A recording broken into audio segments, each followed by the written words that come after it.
Hello, everyone. Happy St. Patty's Day? Faith and Bigora.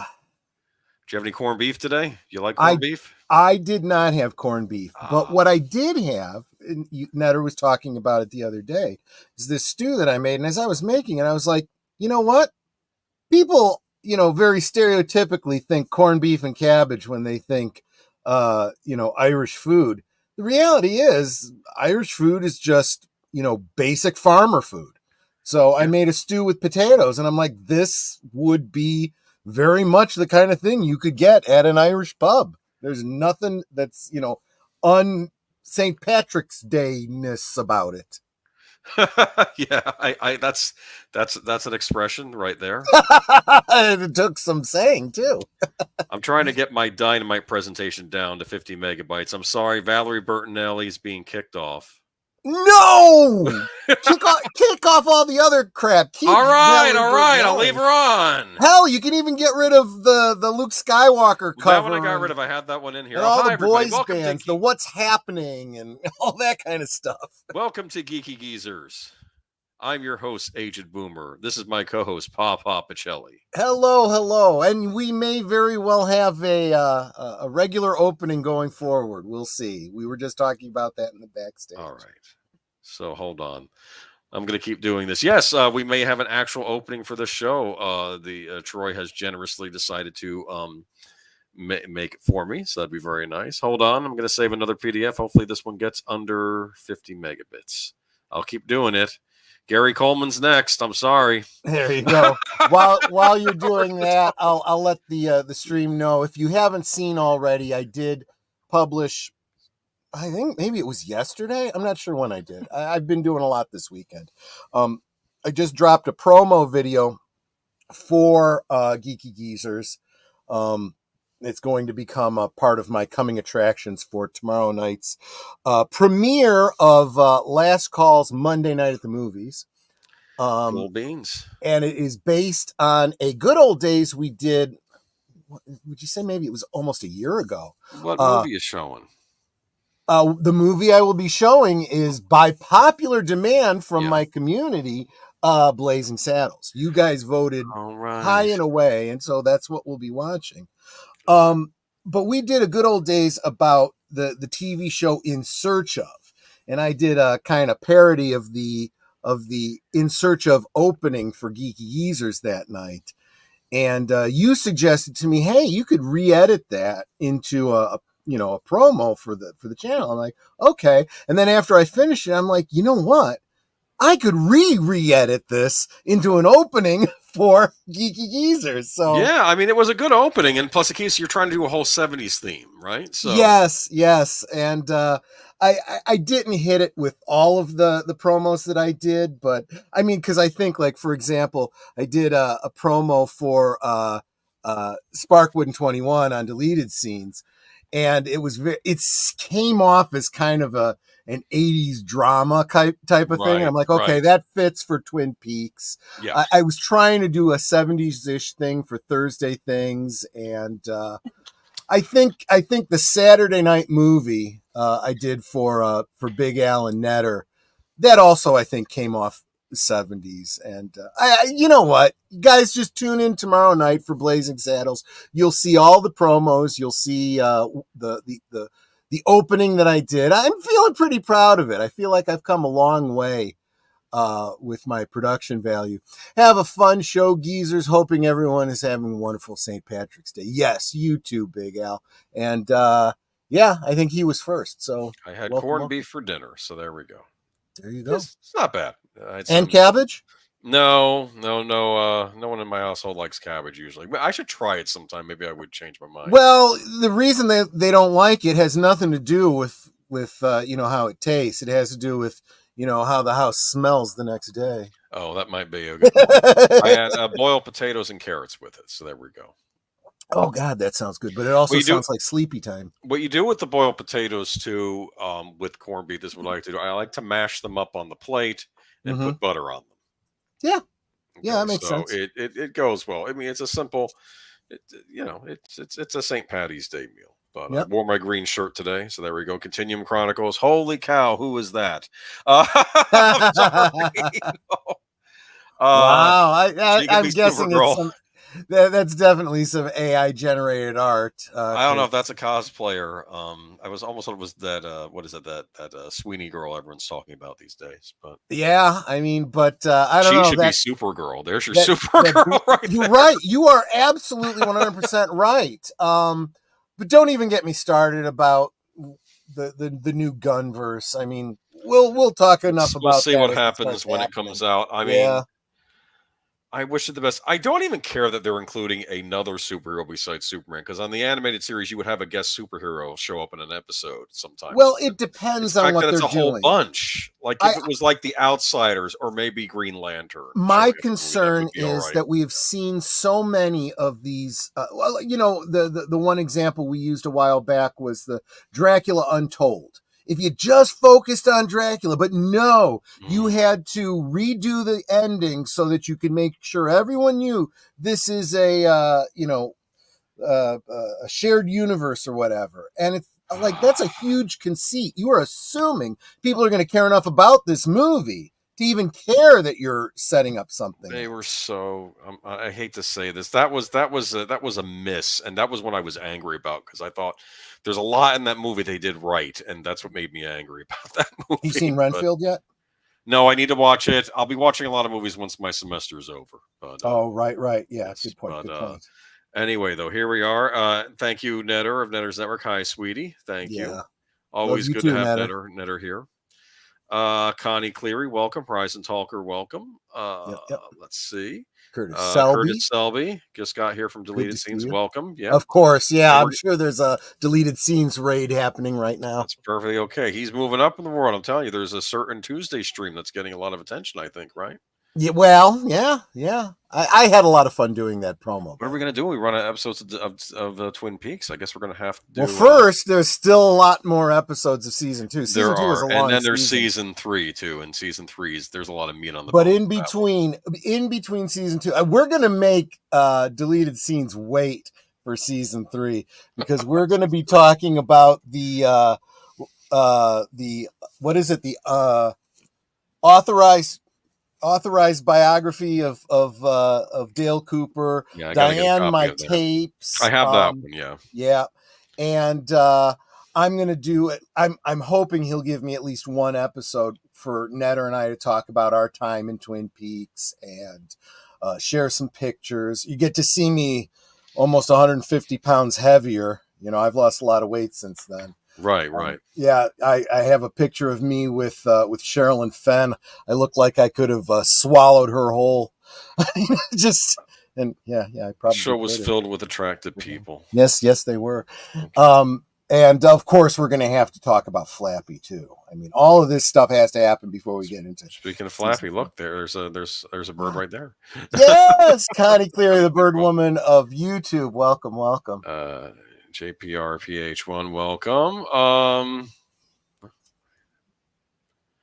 And let me see here. Horizon Talker. Did I already say hi? Welcome. Check out his channel. He does movie blogs.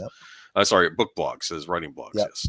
Sashi, welcome. Sashi, where is Sashi? Where am I missing him? I probably got ahead of you. Jumped the gun. There we go. Sashi, welcome. And then David Pensack, welcome. All Flappy all the time. That should be a channel when you're in the if they had a Twin Peaks like themed location, one channel you just flip on and be Flappy, and that's all it would be. Before all of this YouTube stuff started, I had seriously considered starting web pages that would be like fan pages for some of my favorite fandoms. And yeah, I totally wanted to do something with Twin Peaks, but Flappy all the time. Too Flappy, too furious. Yeah. I like that. I don't know if Twin Peaks ever made it on the cover of Dynamite Magazine, but here we are. Dynamite Magazine, 1974 to 1992. So yeah, this is our good old days, by the way. So first I have to establish that I was high school. No, wait a minute.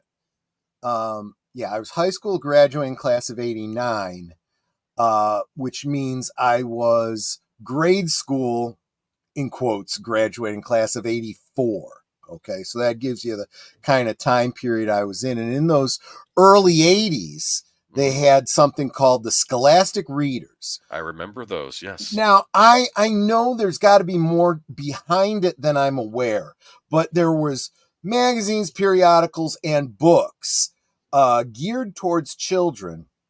And I'm pretty sure it was like secondary market type books, right? Like stuff that, Walden Books and Crocs and Brentanos and whatnot were trying to unload. The Scholastic Reader would come along and resell for them, at a discount.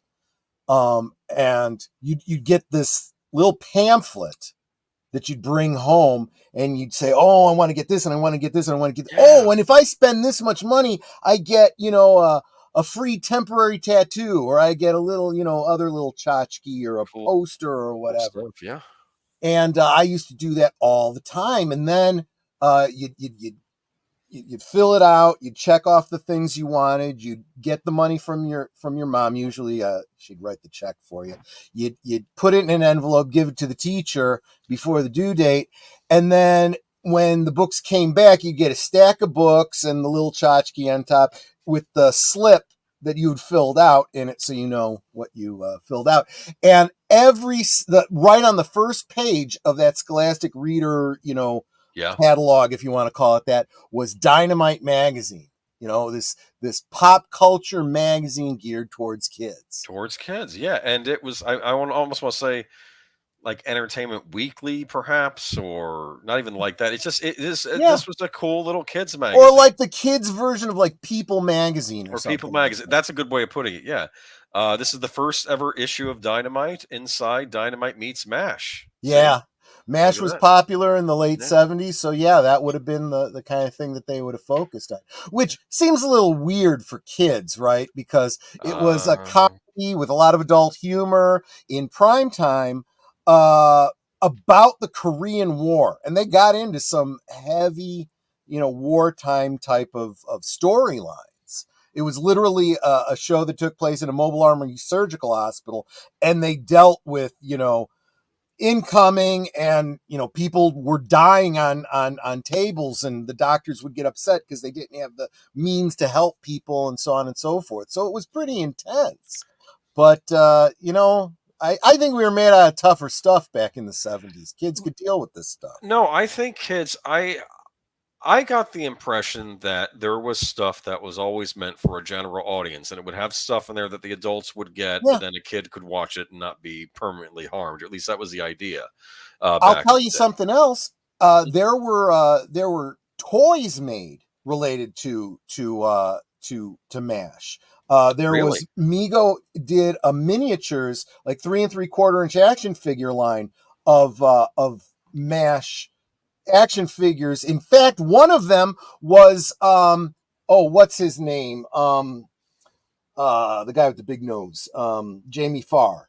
What's his character? I forget. Deleted Scenes is going to throw it in there. Was that Klinger? Right? Klinger, yeah. And it was Klinger in a dress. Yeah, that was the action figure. Oh, that's funny that they sold that. And what was cool about it was they also came with the Jeep. Well, I mean, you could buy separately, obviously. The Jeep, the tents, the beds, and the cots and whatnot. Which, if you got into that stuff, about 3-4 years later, G.I. Joe. And it all went together, so it was because it was all in scale, that would have been a funny episode of MASH. Oh, you could have Snake Eyes, getting injured and being taken care of by the MASH unit. Yes, thank you. That would have been funny on MASH if they did a G.I. Joe crossover and Cobra was involved and stuff. And the only reason that couldn't happen was just the time, right? Because MASH was pretty much over by the time G.I. Joe was becoming the G.I. Joe that you guys grew up with in the cartoons. Yeah. All right, but of course, here we go. This is the Star Wars and Sean Cassidy, top stars of the year. Look at that. That just blows my mind. Those two together. What that looks to me, and Big Al, chime in if you agree. That comes off to me as Bigfoot and Wild Boy. You Oh, see it? that's funny. Do you see it? Yeah. Yes, a little bit. Sean Yeah. Cassidy was famous for being on The Partridge Family. Is that right? No. That What was am I a thinking date. of? That was his 8 is brother Enough? David.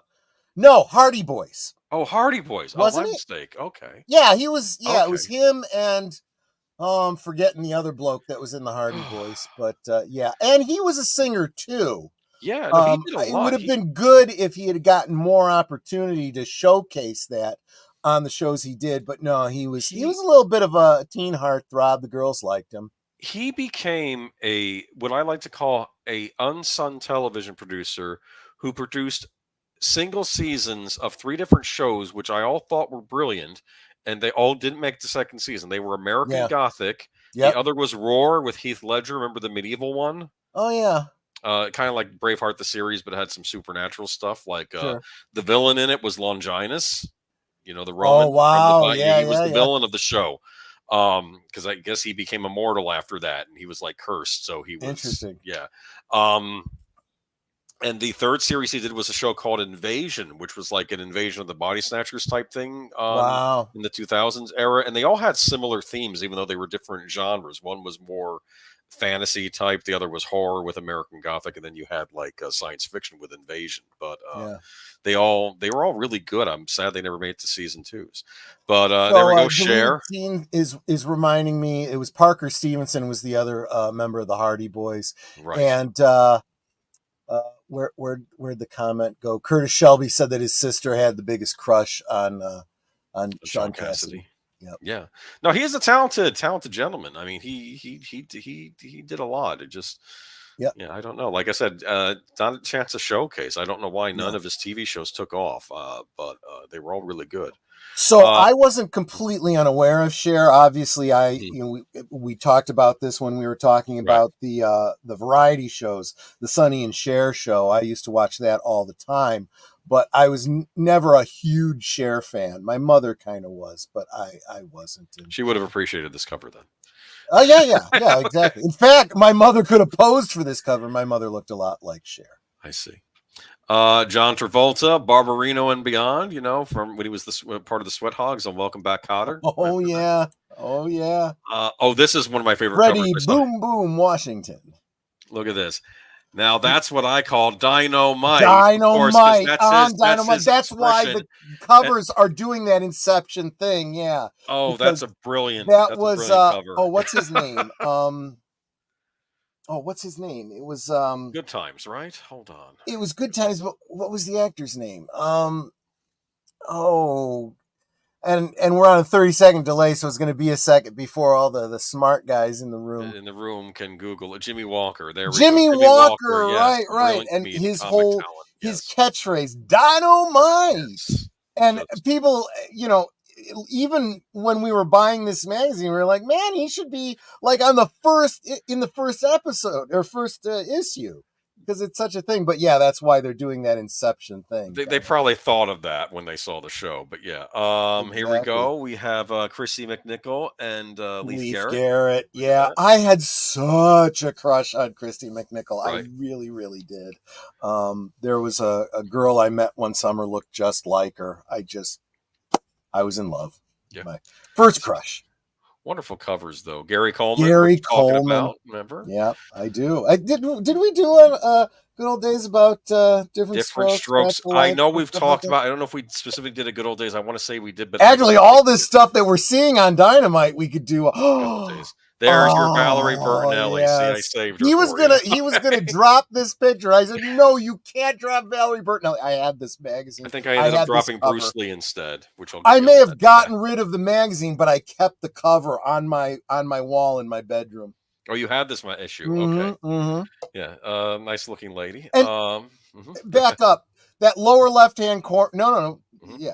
Her covering her right boob. That's not like, there was nothing wrong with this picture. It was a kid's magazine, but that little thing there was probably because the person, it was an address label because somebody had a subscription to Dynamite Magazine. Yeah. I sometimes would hate the fact that covers would get messed up on magazines because you had them because you were a subscriber. This is why a lot of people stopped subscribing to comic books and would start getting them at their local comic book store in the box pull, because if you subscribed, I don't know if both of the big companies did this, but you get it folded in half. Later on, in an envelope. Like when it became a collector's market in the 90s, I think they started mailing them in better packaging, at least in plastic bags. But yeah, early on, I think that's probably it. Cheryl Ladd, look at that, huh? Oh, yeah. So Cheryl Ladd, big claim to fame in the 70s was she was the later season replacement for Farrah Fawcett on what's Charlie's it? Angels. Charlie's Angels, exactly. And I got to be honest with you, every bit is beautiful, and maybe a slightly better actress than Farrah Fawcett. Farrah Fawcett, I thought. Wild and Crazy Guy, Steve Martin. Saturday Night Live. We of course hold up Steve Martin every year when we do the Planes, Trains, and Automobiles rewatch. But yeah, there was so much that he did before that. Yep. He did a comedy act about being a comedian. That's basically what this shtick was. Yeah. These covers are fascinating. There you go. There's your Farrah Fawcett. I will say this: Farrah Fawcett absolutely did have great hair. That's why you saw her on so many adverts for hair products back in the 70s. It's perfect hair. Cheryl Ladd's nice looking too, though. Oh, absolutely. Love Boat issue.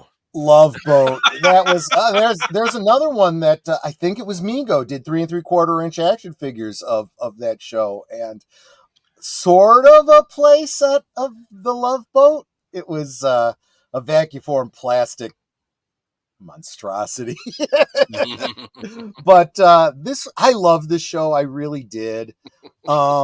It was a place where I think it has gotten a reputation of, this was where like has-been actors showed up after their careers were over. They do guest appearances on Love Boat, but that's only half the truth, because the other half of the guest stars were all new actors that ended up going on to be bigger. You'd find out, this person that I like so much for all these years started out as a guest star on Love Boat. You know what it is too? I don't like the term. Frankly, if you're working, you're not a has-been. Absolutely. Absolutely. And I will temper that, though, and say that this was the transitional period, this late 70s, early 80s. It still had the stigma that if you were a big movie star, Hollywood, big screen movie star, you didn't do television. That was like a step down. And I think the modern generation doesn't realize that was such a big thing, because it has now become... I'd say in the 90s and early 2000s, it became you do both. You just go back and forth. I'd do a season of a TV show, then I'd do a movie. Then I'd come back to TV, and you just kept doing it back and forth. And now with streaming, you could do a big movie and it ends up behind a paywall. So whatever. It's one of the Love Boat Star Trek crossover. I think it was, it wasn't, they could have done a Star Trek themed cruise, and that was the person's dream, right? Makes your wishes. Oh no, that's Fantasy Island. I can't remember. Island. Which of course was the show that came on after Love Boat. But there was what was the one with Jim Carrey? It wasn't Saturday Night Live. It was In Living Color. It might have been In Living Color. It was one of those comedy variety shows. They did a Star Trek themed Love Boat. So they did like Captain Stubing, Captain Picard, and Isaac Washington, Geordi, if they did a Star Trek version of Love Boat, that Quark would have been on it as Quark. He would have running some kind of entertainment on the show. Oh, that would have been awesome. Oh gosh. So all you Trek you Trek fan filmmakers, go ahead and start a series. That's the next generation. The Love Boat, the next generation. I guess That this would is be what you awesome. had before the Hallmark Channel was Love Boat, right? You had this is your Kinda. romance. Yeah, I Yeah. didn't think about There was, that. yeah, it was, well, and to some degree, Fantasy Island was kind of like that too. They Because weren't there was all love romance on stories, that but there too. was, Yeah. yeah, but it was, you had your honeymooning couples coming on. You Yeah. had your old couple that was struggling, and by the end, they'd worked out their differences. People coming on alone and meeting up and exiting together. Those were the kinds of stories they did, but it was all very comedy based. There was light love story, heavy comedy. That was on Saturday Night Live. Saturday Night Well, it Live was did on do Saturday Night they Live. did Okay. something with William Shatner running a restaurant. And they did you see that clip? It's funny. And no, it's Captain Kirk running a restaurant and Khan comes aboard and Dana Carvey's playing Khan, wanting Of revenge on course. Kirk, and he goes into the Of restaurant. I course. remember that. There we go. Mork. Mork, yes, I remember. Oh, Okay, so this had to be later seasons because that bloke on the left yeah. wasn't in it until later I thought it on. was almost Elliot Gould, but that's not Elliot Gould. That's somebody else. All right. No, I forget. Okay. And of course, Oh yeah. we could do a whole stream on All in the Family, but I'm yeah, sure we've talked yeah, about we it. If have. I we think haven't we done did a, Norman Lear one week. I think, yeah. oh, Or that's what it I was. think I That's might have what it done him was. Yeah, without yeah, you. yeah. We should retouch on Norman Lear or something. Absolutely. Chips. Now, Chips was definitely one that the Migo did the I action had figures of. I had a Chips toy. Did you know that? As a kid, I don't know. I think I got it like when you go to like I don't know if it was a Cub Scout function or a church function where they had some toys for you, and I got this. I think I got this old like Chips motorcycle with the actual cop on the motorcycle. And even though it was a Yep. dated toy, I thought this is kind of Oh cool yeah. actually. Yeah, I mean, these this were was the 9-inch action figures. They yeah. had, of course, I'm pretty sure that the motorcycle was like a repurposed motorcycle from Happy Days for Fonzie. But here's your Star Trek connection. In the later seasons, Michael Dorn was one of the Chips, and Oh, of course, interesting. that's Worf from Next Generation. Yep. Interesting. Cool. The Amazing Randy. I don't know why I left this I have cover on. very, It very vague memories kicked of off Bruce Lee. yeah, yeah. Oh man, I do remember this issue of Dynamite Magazine. It says ESP Yeah. psychics Hogwash. hogwash. Yeah, he was a He was a debunker. debunker. Yeah. Apparently, there's a character based off him in that Late Night with the Devil movie coming out, where one of the guests is supposed to be like the Amazing Randy, and I hear he's very obnoxious, kind of like Cool. the Amazing Randy was in the movie. So I'm more psyched for that movie the more I hear about it. But yeah, Master Magician, the Amazing Randy. I remember seeing this issue in the household because I was like, "Oh, cool, it's spooky stuff," and they're like, "Oh no, he debunks the spooky stuff, so he's probably a killjoy." But Well, yeah, yeah.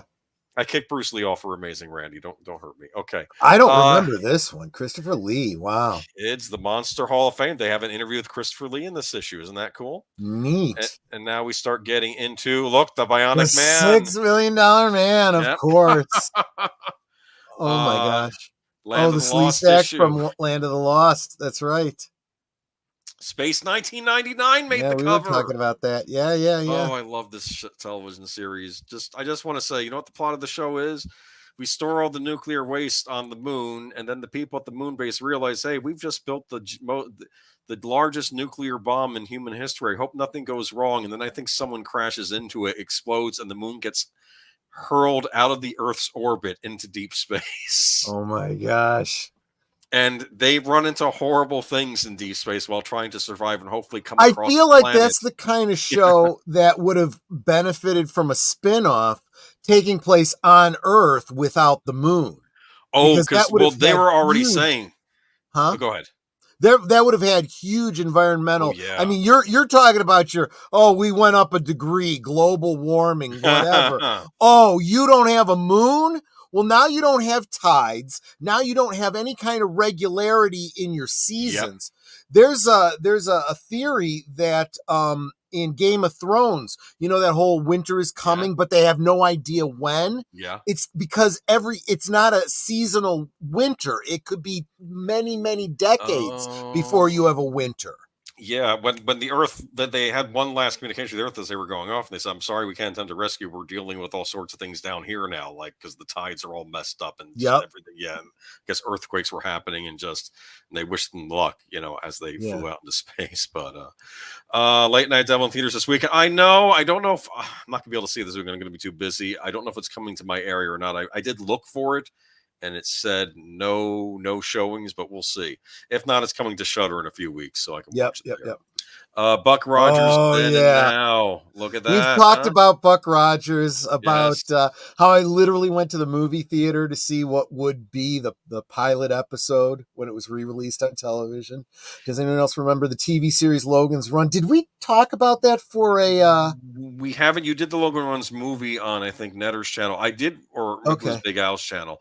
I do want to say this though. One of the covers of Dynamite was for the Logan's Run TV show. I almost put it up here, but I'm like, I don't Yeah. remember that there was a Yeah, Logan's Run I do TV show. remember it. We'll talk about that someday Yeah. in the future. For you know what, you just all this that we're talking about now, we'll probably expand out to future good old days. Yeah, we did do Buck Rogers, and of course, Battlestar. Buck Rogers, excuse me, Battlestar Galactica was the same thing. The pilot episode was done as a feature film at the theaters because that's how you got the budget to do the big special effects, and then you got a series.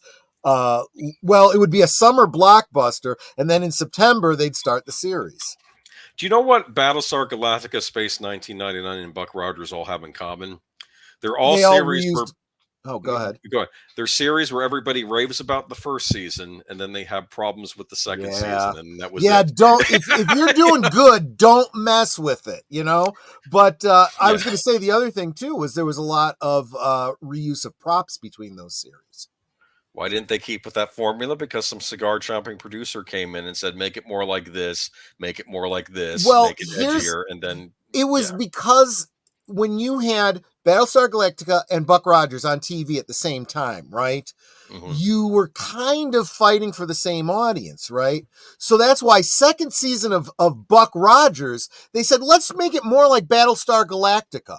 And they decided to, instead of having him on Earth and dealing with, invasion on Earth and going to other planets, they decided, we're going to create a story where there's lost tribes of Earth, and we're going to put you on a ship, and we're going to put Wilma Deering in a See You Next Tuesday cap, and a pantsuit, because we can't have her in a mini skirt or boo. Yeah, it was terrible. It was terrible. Sin's Corner, welcome. welcome. Are you back from holiday? We've missed you. Yes. All right, here we go. Dynamite. Look at this. I had this one too because I was a huge Superman fan, and I was a huge America's Greatest American Hero fan. Yes. This was at William the time. Cat.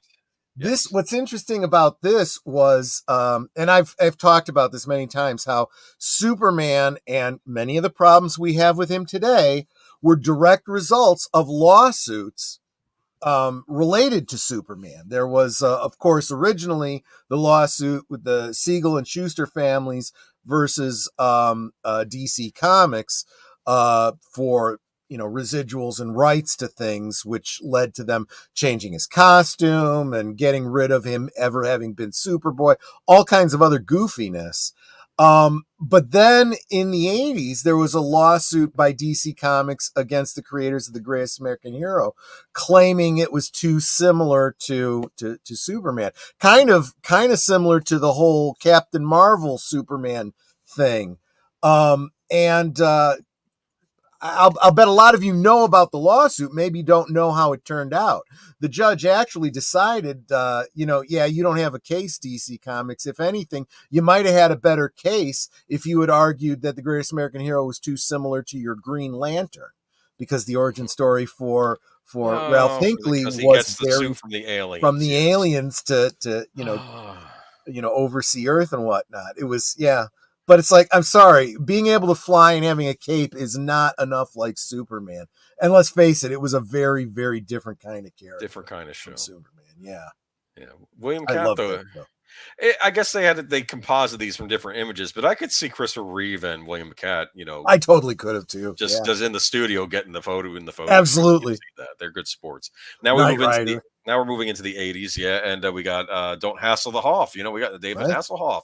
Is he reading a Dynamite magazine on Kit right there? I think very possibly. That one didn't even blur out the address of whoever's magazine this is. Well, hopefully they don't still live there. No harassing people. In fact, I'll say this on this channel: don't harass people you don't even like, including certain people that work for a certain organization. We'll be talking about in enough time. Look at this, E.T.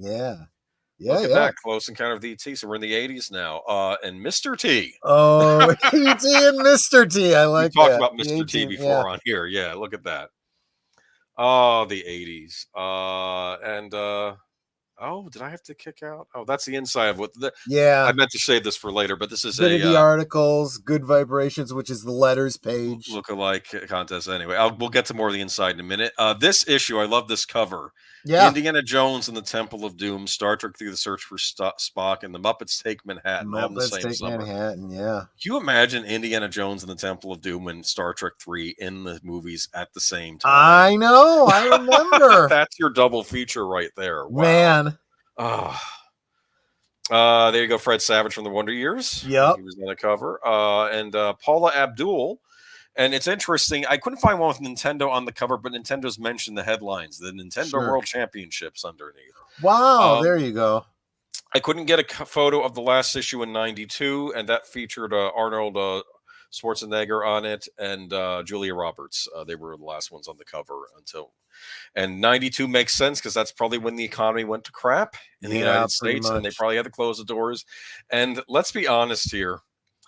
I don't know about you. I feel like we never quite recovered from that. No. From the early 90s recession. Because I feel what's happened after that, we get these little boosts and then everything comes crashing down again. Yeah. I don't care what you think about politics.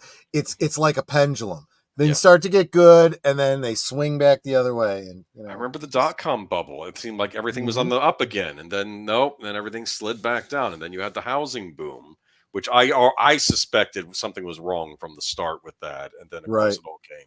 Anyway, not to talk about economics. Here we go. Inside the $6 Million Man. This is what the inside of an issue might look like. You get a cool little article. Keep in mind, younger set in the audience, that before there was the internet, you had magazines. Yep. Okay. You wanted information. You wanted to read about your favorite television show, see an interview. You had to get a magazine. If you want to find out about video games, you had to look at a magazine. Look at this. So they had neat things in this theory. What kind of test taker are you? Probably the guy in the end there. Yeah, right. The frantic guy. Dynamite's official professional big league baseball quiz. You got little quizzes in there. Look at that. I guess that's a sports quiz. See, they did everything in this magazine. Dynamite peeks behind the scenes. Behind the scenes was all picture. Great. Yeah. Look at that. That was a big deal. They had comics in here. I don't know who these two are, but I guess they had exclusive comic books, comic characters in here. This is a little thing on how to draw your own comics. See, this guy is disgusting. This is let your imagination go. That's pretty number cool. 9. So that's how to make your own comic strip. That's kind of cool. This is cool. Arcade rates the video games. How is this new arcade game? All the kids are talking about Defender. Oh yeah, I like Defender. But that about wraps it up for Dynamite, though. But I miss it. It was kind of, I don't want to say it was before my time, because it was around the 80s, and I would catch them every so often. I don't know how I ended up with issues. Maybe they would give them out at school. Like maybe when the teacher was giving you out a Christmas present or a grab bag, if she gave it to you, might get a Dynamite magazine. And, sure. Like that. Maybe they got them from Scholastic to give out or something. I don't know. But that was cool. But that was something I should have subscribed to back in the day. I'm kind of regretting that I didn't. But thank you, D. Pensek. Thank you. I thought we'd do something fun, considering we're going to be getting into some dire territory tonight. Yeah. Not fun territory coming up soon, but this is why we do the good old days. If we're going to be two geeky geezers, we're going to share with you some of those good old days and convince you that there was a better time at one period. But now let me go ahead and upload tonight's thing. I had to do this as a separate thing because the Dynamite thing was huge. I had to Like I said, they did something on Enter the Dragon one issue, which actually that kind of surprises me. That's an R-rated movie. That's not a kid's movie. Well, I mean, there was a lot of talk about this in the 80s where you had a lot of very not kid appropriate movies, but they were marketing it to kids. Like, plus all the kids knew who Bruce Lee was and stuff. Yeah. The teenagers were sneaking into theaters. To be honest with you, all of those karate, movies that might have been R-rated, they'd come to TV in edited form, and they'd play every Saturday. And there was Kung Fu Theater. I miss Dynamite too. I'd see it when my grandparents went grocery shopping, and I was allowed to ask for one thing, and that was it. No, that was cool. I didn't do Dynamite. You know what I did? I did Mad Magazine. That's right. I remember now. If I had a choice of a magazine, I would go for Mad.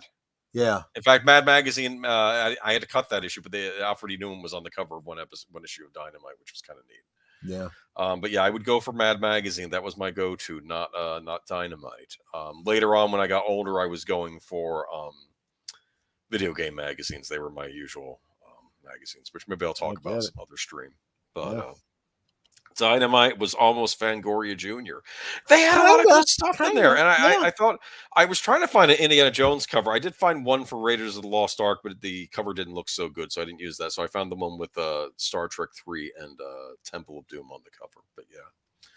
But here we go. I didn't show this. If you look real close, though, I had to cut this from my thing too. But we already had Star Wars on one of the covers. But that's the Empire Strikes Back cover. Oh yeah, Dynamite. That lights the imagination on fire. If you were a kid seeing that cover, yes, that picture. Oh, I did have this magazine, but I also got an 8.5 by 11, glossy of that picture, for Mark Hamill to autograph for me. Awesome. And I think I still have that somewhere. And what he does, he was writing in a gold paint pen, and he wrote "ouch" and then pointed to the way he's holding the blade, because it looks like he's burning his hand off. Yeah, well, I'm surprised Kylo Ren didn't burn his hand off, because the way his lightsaber was made with the things on the end. Yeah. A lot of videos out there about that, though. I don't care that it has a hilt. I care that the hilt. If the hilt is made out of the plasma, it's not a hilt anymore. I know. Does that make any sense to you? The technical explanation is that it was a flawed blade and it needed those like vents. They're not really meant to be like a cross guard. This is okay, fine, because they have to come up with an excuse for a bad design. That's exactly. That's true. But that's way more thought put into it after the fact than they've put into most of Star Wars since then. So it's always the better writers. Did I ever tell you? I saw one of the Star Trek DVDs I had. This guy that had to write books on. He wrote I think he wrote the Eugenics War books about Kong Sing, right? Yeah.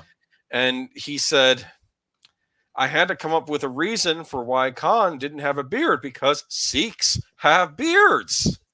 True. And it had to be something where he, I guess, went against, the Sikh religion or something. And that's why he felt he was above having the beard at that point. Maybe that's what it was. I like that. Yeah. Because there was a lot of things about the Sikh culture that he was not, because they didn't put that much thought into it back in the original show. I think they're not warfaring, right? They're usually peaceable, right? I mean, I think, from what I know. I don't know. But yeah, it's I don't know. Anyway, what do we go here? Geeky Geezers, though. Look at the cover, huh? Troy did a good job. It's funny. I almost went with that picture for Jake Lloyd, but I went with a different one. But okay. We'll talk about him later. Yikes. But lot to cover tonight. Sad news tonight, though. A Japanese voice actress passed away.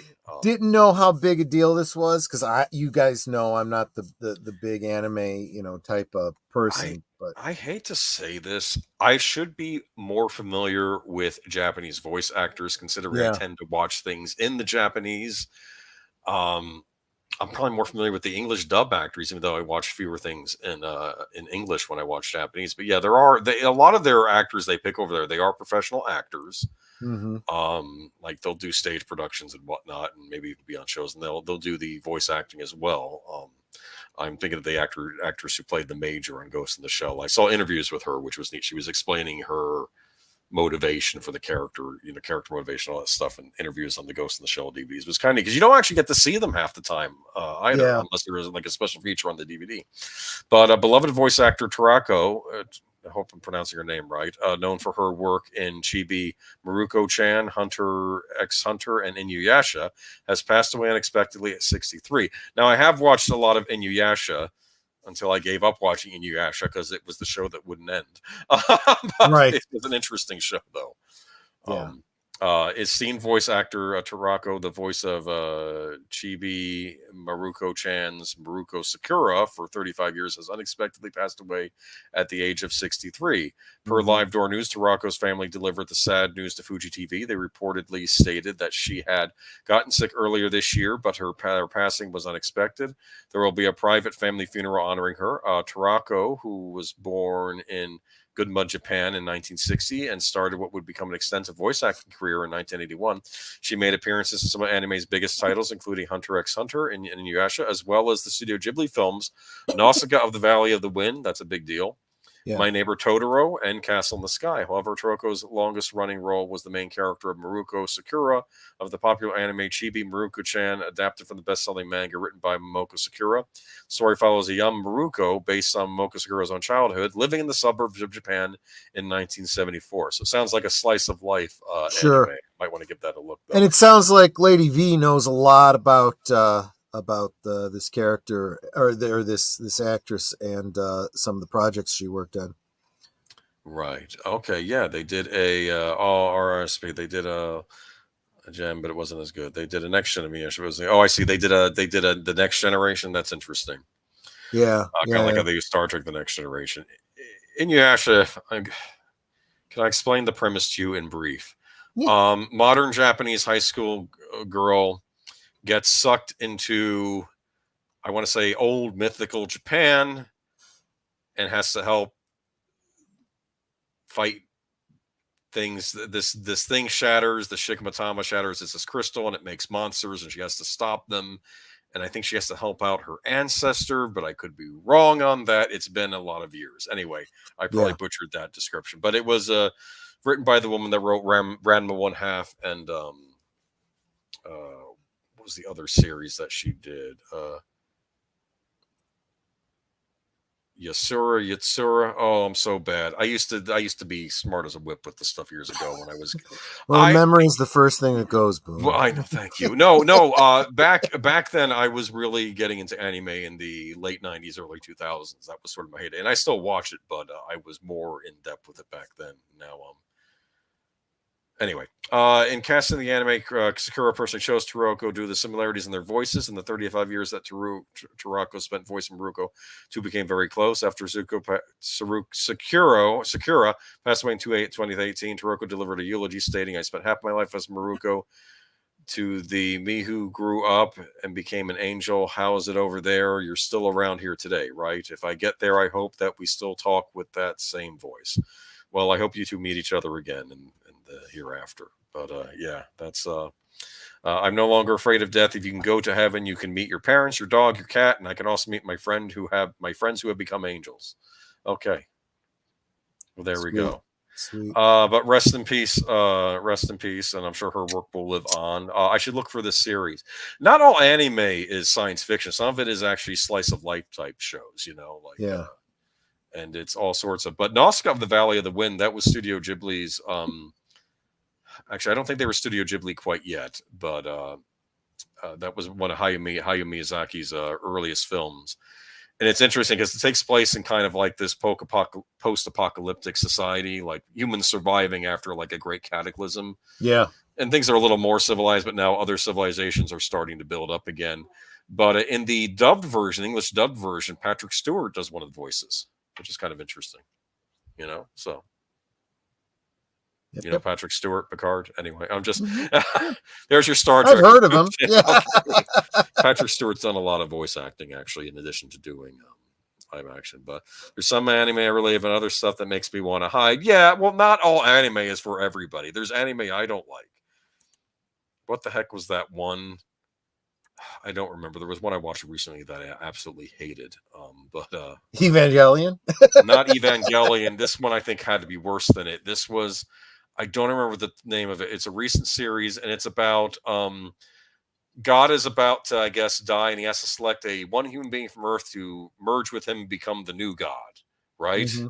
Yeah. And it was just, I don't want to get into. And so he gives different humans and people power, and it's almost like a contest where these different individuals have to get the human race to the side if they want this person to be the new god or whatever. And of course, one guy's evil and the other person, it was a mess. And I hated the ending. The ending was such a fail. I don't remember the title of it either. People might know what I'm talking about, though. Anyway, let's move on. Okay. No, as sad as that news is, it gets way more miserable. It's okay. Here we are with Sweet Baby Inc. news. Uh-huh. Not hiring white people was a priority of Electronic Arts and ex-Sweet Baby Inc. developer behind new Marvel game. I cannot make this up. Do not accuse us of being political. We did not make this political. This is geek news. This is a Marvel Comics game. Electronic Arts is a major game publisher that's been around since the old Commodore 64 days, remember? Mm-hmm. This is just, I'm going to read from this article now. This is the person's own quotes who's in charge of the studio. The associate narrative designer of Cliffhanger Games, an EA-owned studio that's currently working on a game based on Marvel's Black Panther, makes sense to make a game based on Black Panther, has admitted to only hiring people of color in a previous role. It caused a stir online today and may even be in direct violation of United States employment opportunity laws. As shared by Libs of TikTok on X, an interview with Danny Lalanders, who previously worked as a narrative designer intern at Sweet Baby Inc., shows Lalanders openly admitting to only hiring people of color because sometimes it is hard to work with white people. I have a team. Tell me you're racist without telling me you're racist. Yeah, well, good. Yeah, I'll keep reading. Anyway, I have a team of 21 right now for Validate, Lalander's indie title that was released in 2022. It's a pretty big team. It's a crazy big team for an indie game, but who is your team? Lalander said in the interview below. And Validate has a team of mostly all people of color. We have no white people on our team. I did that because I wanted to create a safe environment. And I know the best way for an environment to be safe is to be around people who are just like me. Lalanders goes on to say, I'm not saying that white people in the industry are creating unsafe environments. I'm not saying that. That's not what I'm saying.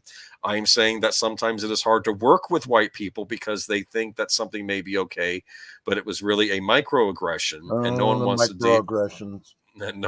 to deal with that when they're trying to make a game they love. Well, maybe people don't want to deal with people that use terms like microaggressions. Well, there's that too. Lalanders made the admission while discussing Validate's development in a talk called 1 Year in the Industry in the 2021 Game Developers of Color Expo. However, as outlined by the U.S. Equal Opportunity Employment Commission, is prohibited employment policy and practices. It is illegal to discriminate against someone, applicant or employee, because of that person's race, color, religion, sex, including gender identity, sexual orientation, and pregnancy, national origin, age, 40 or older, disability, or genetic information.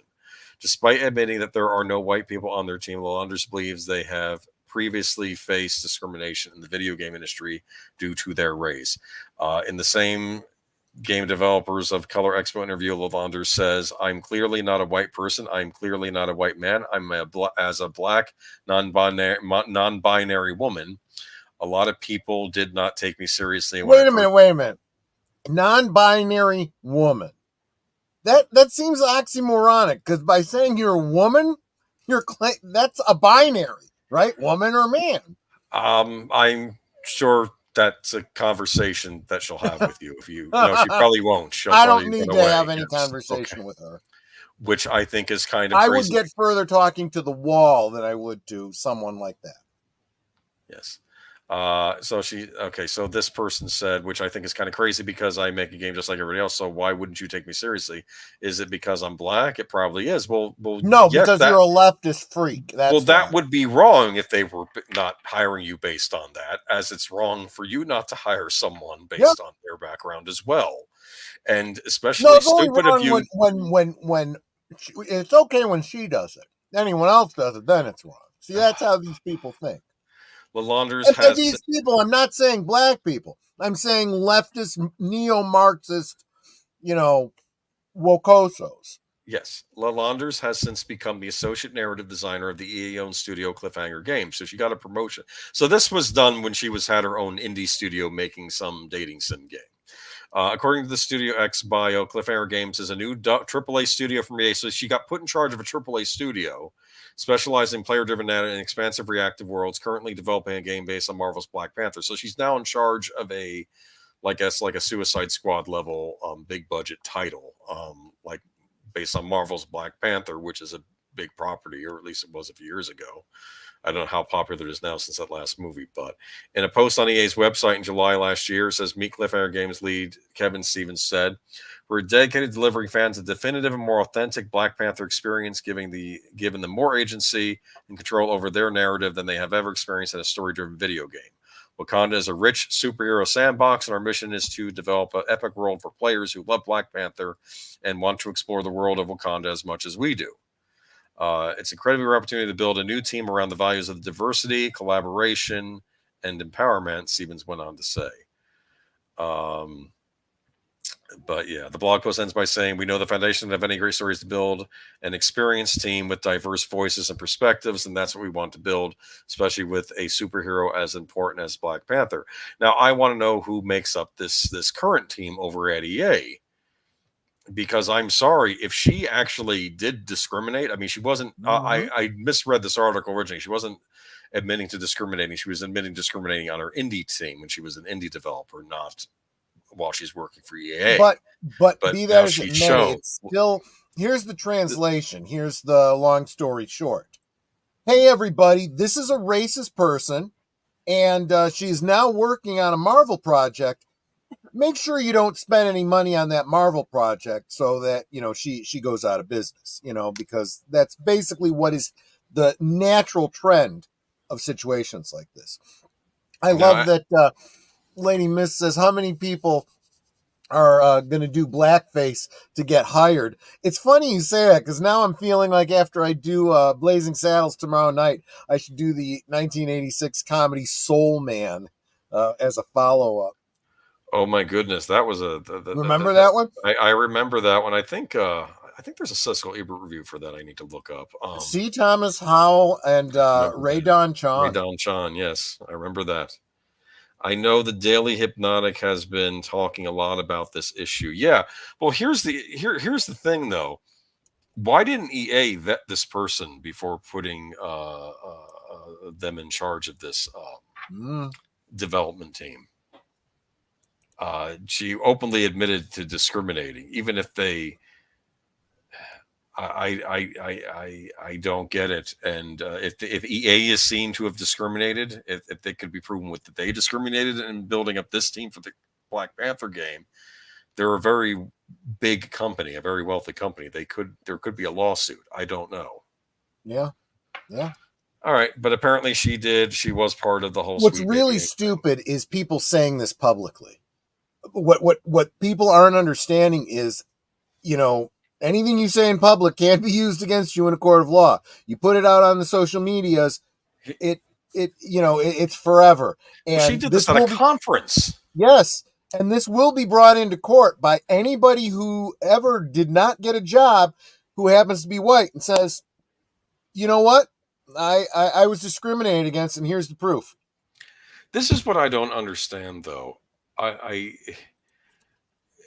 Things have gotten so bad and brazen that they actually admit to this in public, even if they were doing it, which they shouldn't do. You don't admit to it in public. I don't get this. They really believe that they're in the right, that they're okay, that all this, and people have been saying this for a long time. Oh, you can't discriminate against white people. That's not a thing. Well, I'm sorry, but legally speaking, it is. Yeah. Legally speaking, it is. All right, so let's get to the next one. More Sweet Baby Inc. news. CEO Kim Beller admits she wanted to take over the video game industry. Oh, God, yeah. There's so much that comes out of this Sweet Baby thing. It's like, I've learned more about some of the origins of funding. It does come from Canada. I'm not going to get into that this week. We'll see if I get more information. We'll see, because I don't know if we want to keep talking about Sweet Baby week after week. I do know that a lot of the media is calling it Gamergate 2. Yeah. It's not really Gamergate 2. This is a gentleman in Brazil that made a curation list on his Steam account saying this is a sweet baby I've worked on. If you don't like what they're doing, you don't have to buy their games. I don't even know specifically what he said. I need to check it out. I did finally log into my Steam account and added his curation page to my thing. But I am I need to I'm just saying that in my opinion, this is a freedom of speech issue. You have a right to criticize Sweet Baby Inc. and not like what they're doing. But what they are is they're a consulting firm, and they're usually invited into game companies to basically, it's like sensitivity reading. What can we do to make this so we can get that sweet ESG money, or calm the bocosos in the press and whatnot. So. Anyway, Sweet Baby Inc. Let's get into this. In another resurfaced clip following Sweet Baby Inc.'s attempted cancellation of Brazilian gamer Cabrudos, the company's CEO, Kim Bellar, admits she wants to take over the video game industry. In a brief interview with Inclusion FX that was posted to YouTube back in 2021, and brought to attention by ex-user Johnny Massacre. That's a nice name, Johnny Massacre. Yeah. Okay. Belair documents how she created Sweet Baby Inc. and what the purpose of the company was. She said in 2018, one of my best friends and I, we teamed up and we founded the company. The original desire was to write together. We wanted to write with the two of us and a friend of ours, and we wanted to write games. But we realized that as a unit, we realized we were capable of doing for others what had not been done for us, which was to support us, empower us, to lift us up, to value our talent, and to help build our skills. She continued. And so today, what we do is writing, narrative design, storytelling, story breaking as our first and foremost. But on a secondary level, we work very hard to get marginalized talent into the industry, like the aforementioned director of Black Panther, I'm assuming, to protect them the way we would want to have been protected, to lift them up and to get them out into an industry where they were too often shut out. Beller then admitted, and basically, I think, to take over in the hopes that some really dope people will be able to lead into a kind of a new era for an industry that's kind of been, the same way too long. So I think that says it all. What the purpose of this is. They do want to take over the industry. Keep in mind that Sweet Baby is the one getting all the attention. I suspect there are other firms out there like this working with companies.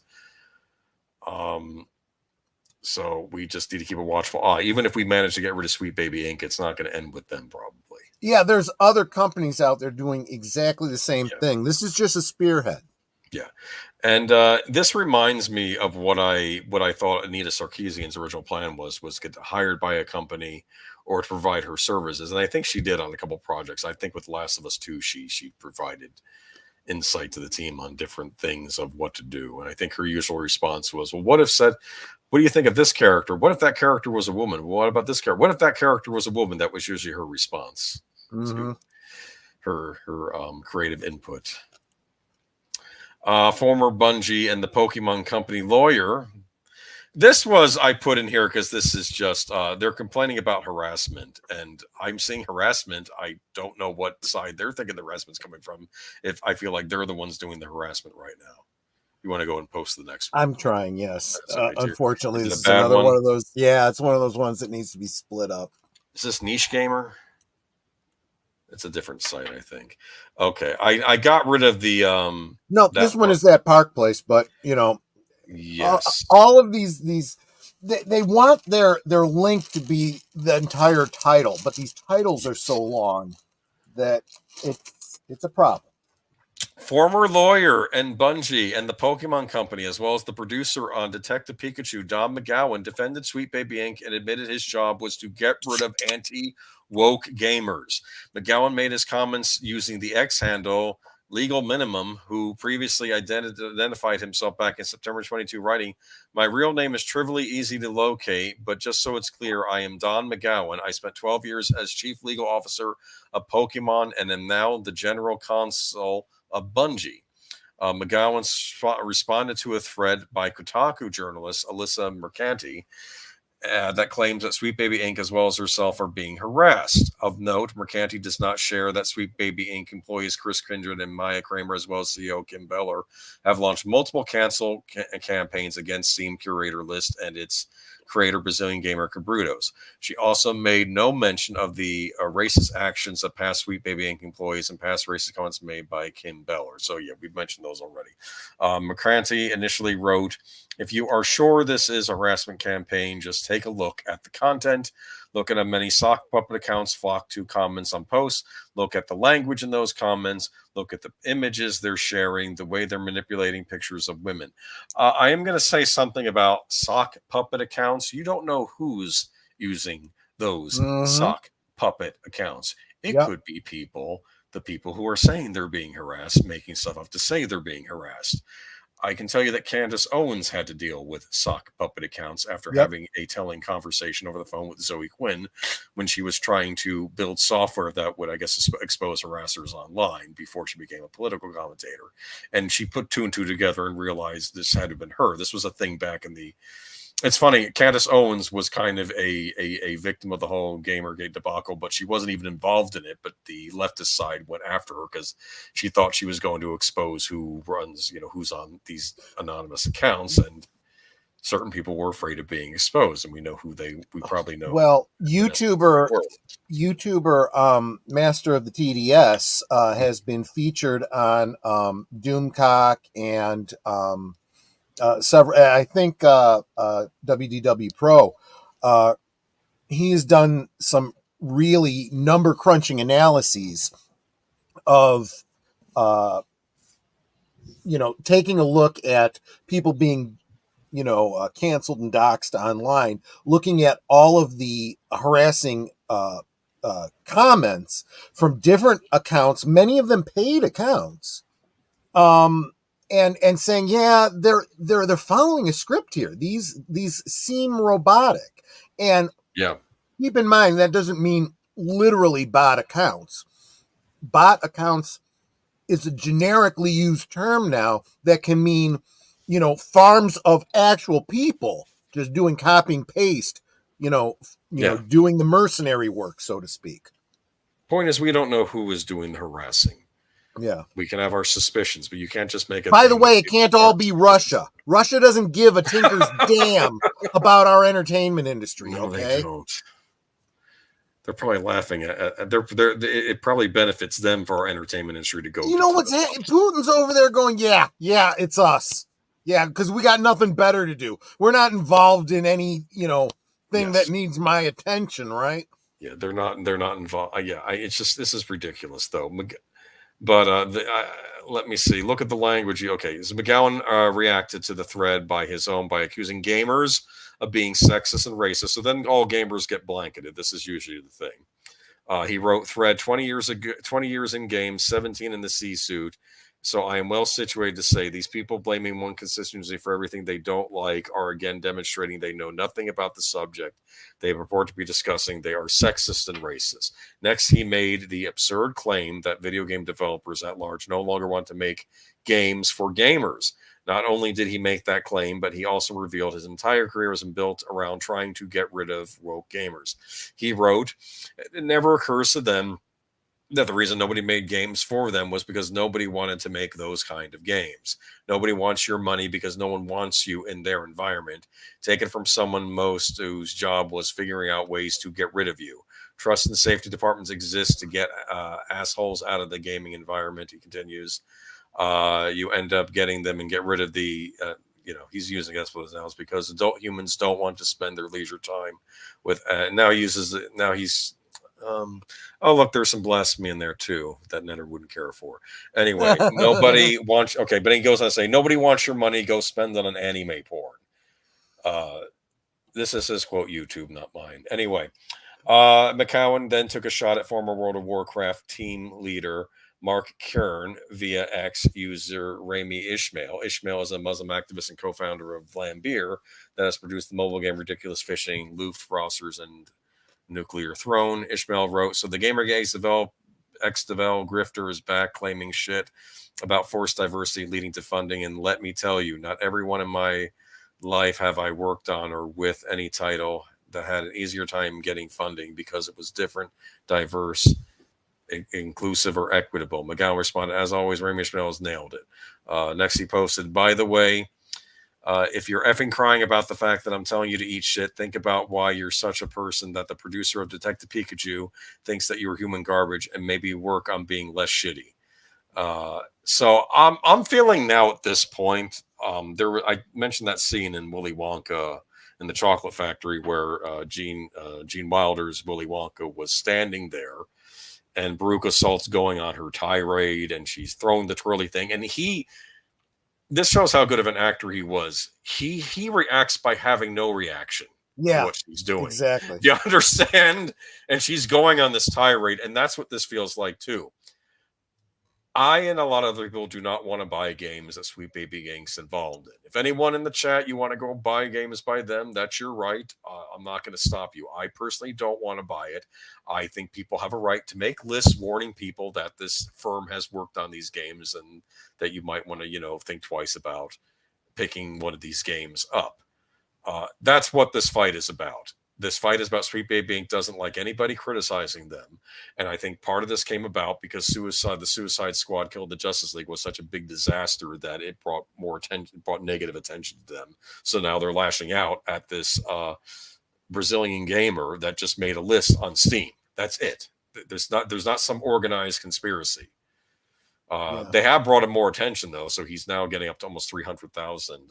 Let's also keep the perspective here that the companies that are losing all the money have hired these morons. So I have absolutely no compassion for them. You didn't do your due diligence and you did not think this through.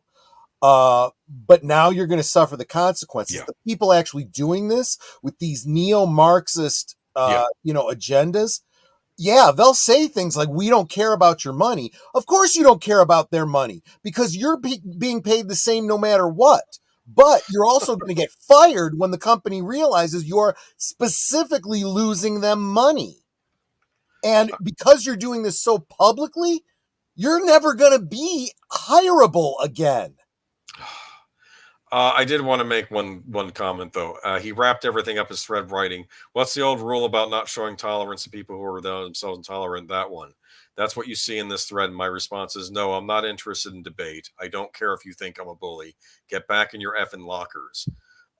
This thread is about giving my block finger a good workout. He added. Anyway, so that's it. So this, in my opinion, is abuse. Good luck on the soup line, my friend, because the future does not look bright for you.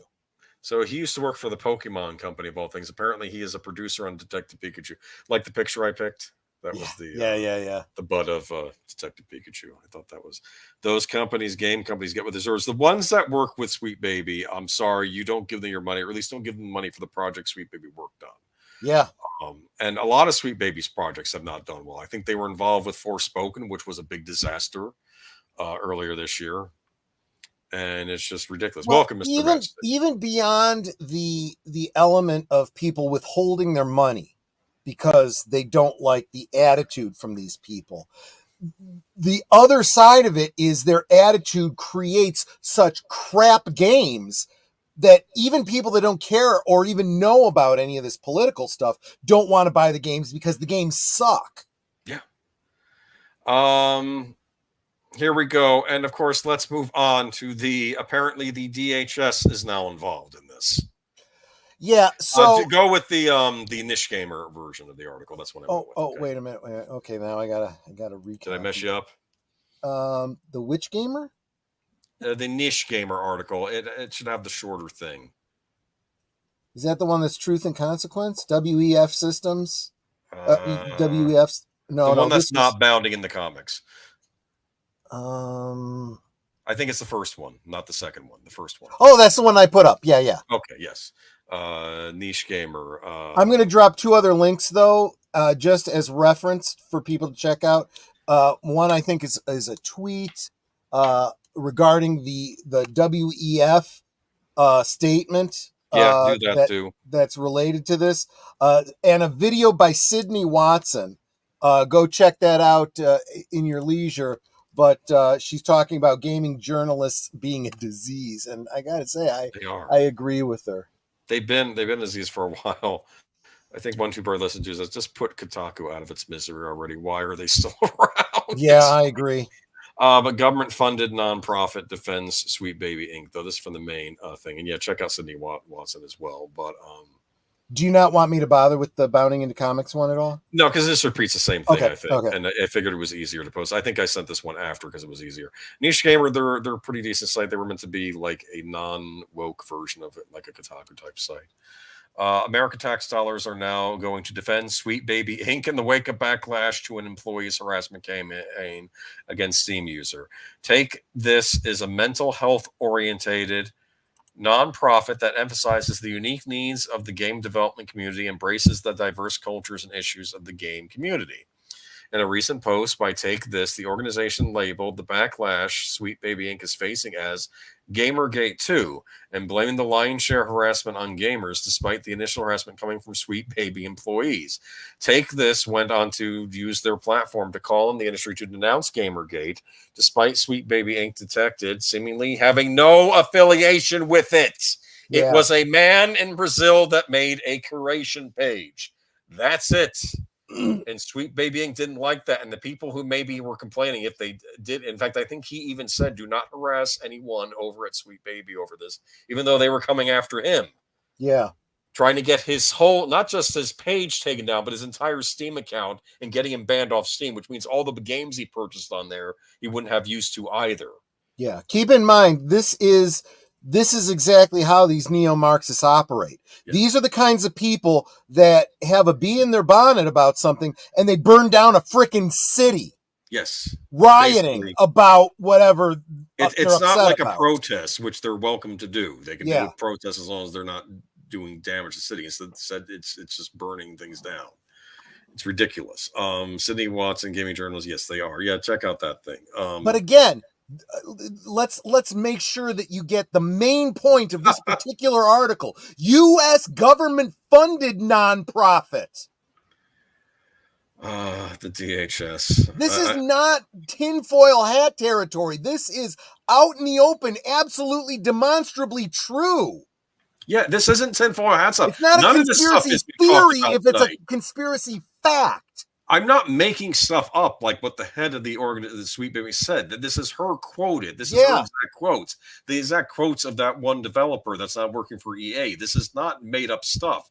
Yeah. This is out there. Anyway, Discord, Steam, and X have been the predominant platforms where the abuse and harassment has been taking place. In these spaces, lists of game studios, companies, and associated organizations are being circulated for targeting by members of the mob. As scholars and journalists have noted, the targeted harassment, hate, and cultural norms that were at the heart of Gamergate in the mid-2010s never went away. Yes, it did. I know more about what happened with that movement than I lead on, even though I wasn't involved myself. And it did fracture at some point and fall apart. So this is not Gamergate. I'm sorry. This is just some guy that made a curation page. As for the government ties to Take This, the Department of Homeland Security at least partially funds the organization. Yeah. You can see their disclaimer for yourself here. The work is made by a grant from the Department of Homeland Security. Earlier this month, reported on Sweet Baby Inc. detected Steam curator, which informs users Sweet Baby Inc. has been involved with the game. Sweet Baby employee Chris Kindred criticized the group for their followers. They went even further by encouraging others to mass flag not only the curator, but the curator's personal Steam account. This was seemingly done with the intent to punish him by taking away the games he bought and paid for. These are the people doing the harassment as far as I'm concerned. And there's no evidence that these sock puppet accounts. You know what this is? Mr. Matchstick's in the chat. If I could use a Ghost in the Shell illusion, it's like the Laughing Man, and this is now the Laughing Man conspiracy. Mm-hmm. I think this is people posing as as harassers. I don't have evidence of this. I could be wrong. It's just a theory I have. Something smells about this. I have a suspicion this is not going to be the last week we're going to be talking about this. But here's the deal. You have a right not to purchase games you don't want to take, and you have a right to inform other people not to purchase games you don't want, just like the left has done as well. Yep. If they say this is racist or sexist, they're allowed to do that. I don't agree with them, but they're allowed to do that. Anyway, where are we? U.S. government. This is the Suicide Squad one. Okay, but do you like that statement though, Troy? I can't. False flagging, yes. I don't know. Yeah. Funny how the Alpha Soup has their hands in so many scandals. Yeah, well, yeah. I don't know. I remember when the DHS was created to protect the homeland. Well, this is how they sell it. And this is what the conservatives now need to learn. Okay. You know, it's easy to blame the other side all the time. Look at your own side and see where your fault is. All of you, post-Reagan conservative Bushites, who were all like, oh, we need safety. So let's strip away all of our liberties. What Franklin said about, stripping away liberties for temporary security, safety. You deserve neither. You'll get neither. And we have neither. We are no safer today than we were the day before 9/11. In fact, we're probably in greater danger when you consider what's going on the border. I'm really worried some very bad people. So we have gained no more safety, but we have far less liberties than we did before 9/11. So congratulations, you got neither. And now this is your government getting involved in freaking gaming to destroy somebody who's just saying, hey, this company is affiliated with all these other companies. If anything, Sweet Baby could look at this and say, look at all that we do. Look at all the companies. This is our CV. The fact that bothers them should tell you something. That's their attitude right now. Yeah, the enemy. Oh, I see. You're saying the enemy within is more dangerous than the enemy gets, and I would argue that's their mentality as well. They think that I'm starting to wonder sometimes that they think the public. I better keep my mouth shut though. Maybe they'll come after me next. Yeah, of course, maybe I shouldn't care. Channel. I don't care what I say.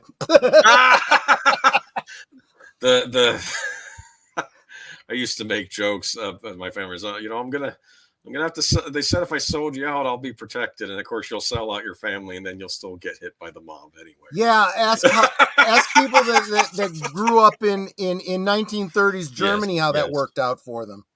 And then a certain actress was making allusions to that and got her career destroyed. We'll talk about her in a little bit, though. Hopefully, she's on the mend. I'm telling you, there's so many things in the past half a decade that we've been right about that I wish we weren't.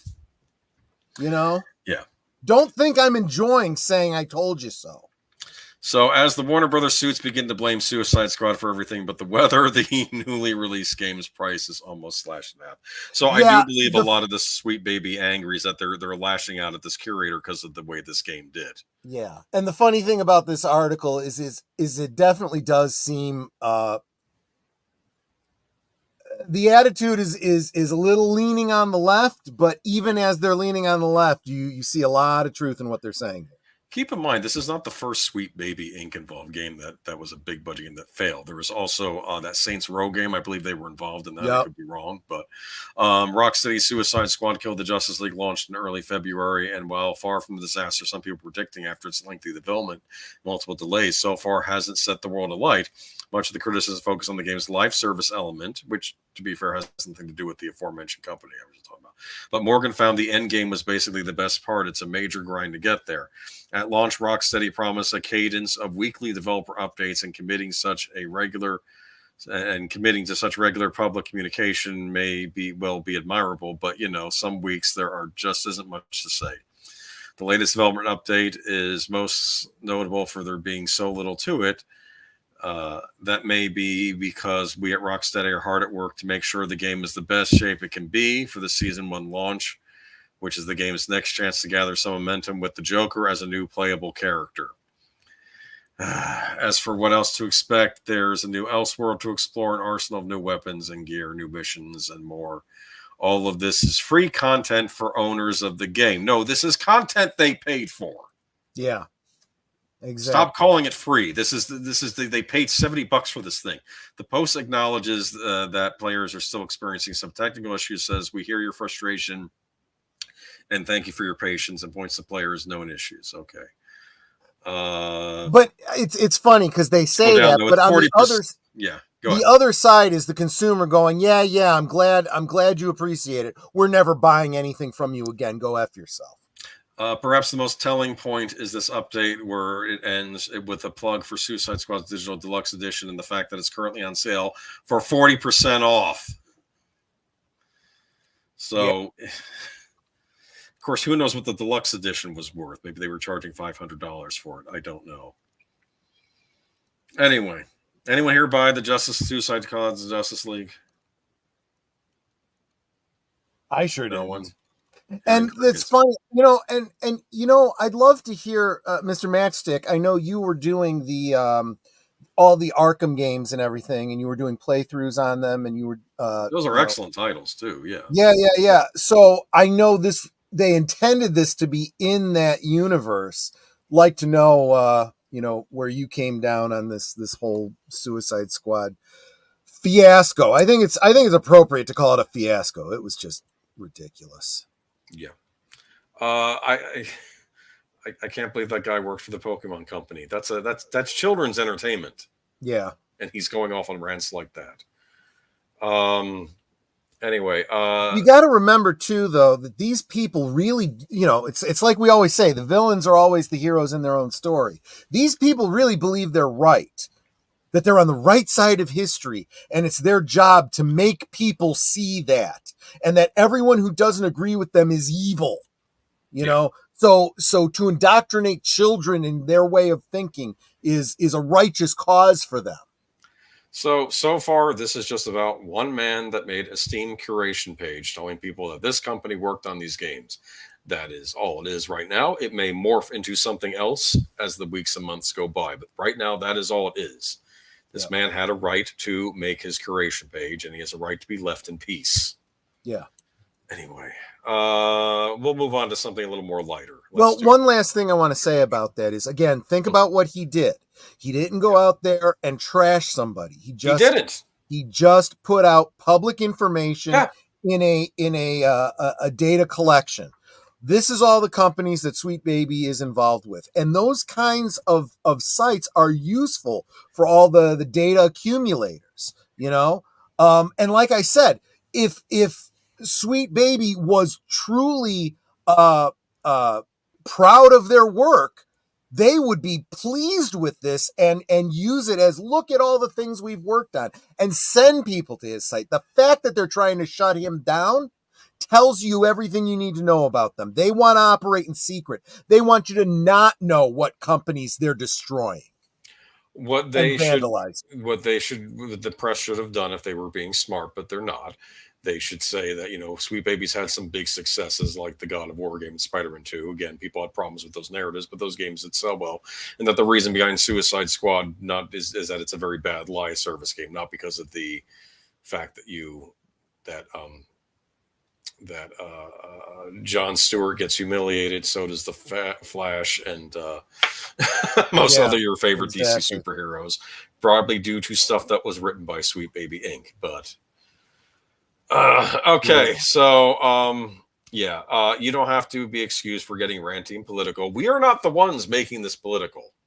No, I know, but we've got some faces in the crowd that I really appreciate, that are a little bit newer to the community, that might not be as used to me kind of flying off. And so I just wanted to let you know, I don't normally do this, but when I do get hot, There are people on the regular left that are now starting to see the far left is gone. Yeah. Anna Kasparian of all people. I am shocked. At how many people that you would call, in quotes, classical liberals that I am finding a great deal of common ground with. Here's what it is. People can have a difference of opinion of me. I just don't want them to try and destroy my life or other people's life and stuff like that. That's it. We can disagree on policy and other things. I always said try to destroy people's. That's the difference. There was a time in discourse,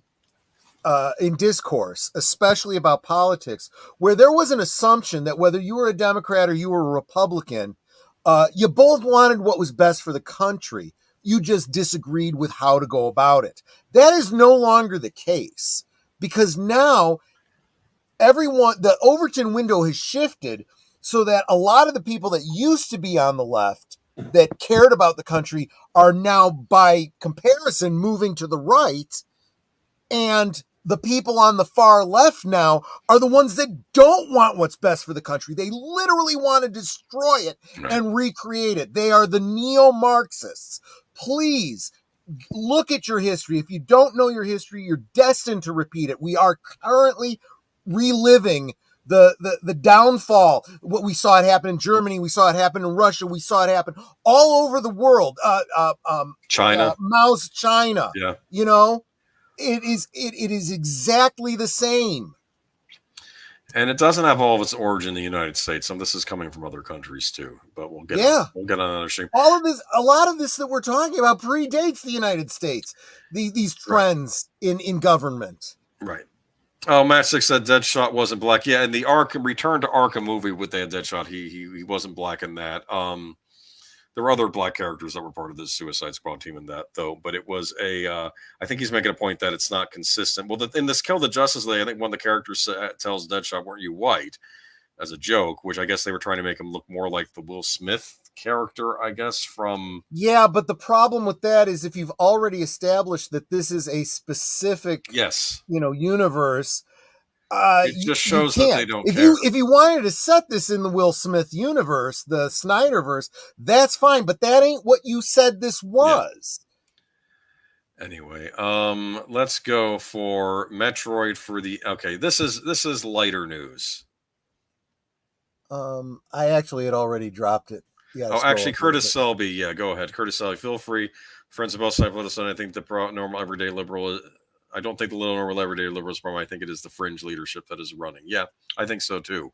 And Curtis, I think, to be honest with you, you're right to a degree, but we're also talking about these kids that have been churned out of the university system that have been indoctrinated, and this is very much like Mao's, what was it, the Cultural Revolution. Cultural Revolution. Yeah, it's this indoctrination that's happened. And we let it happen.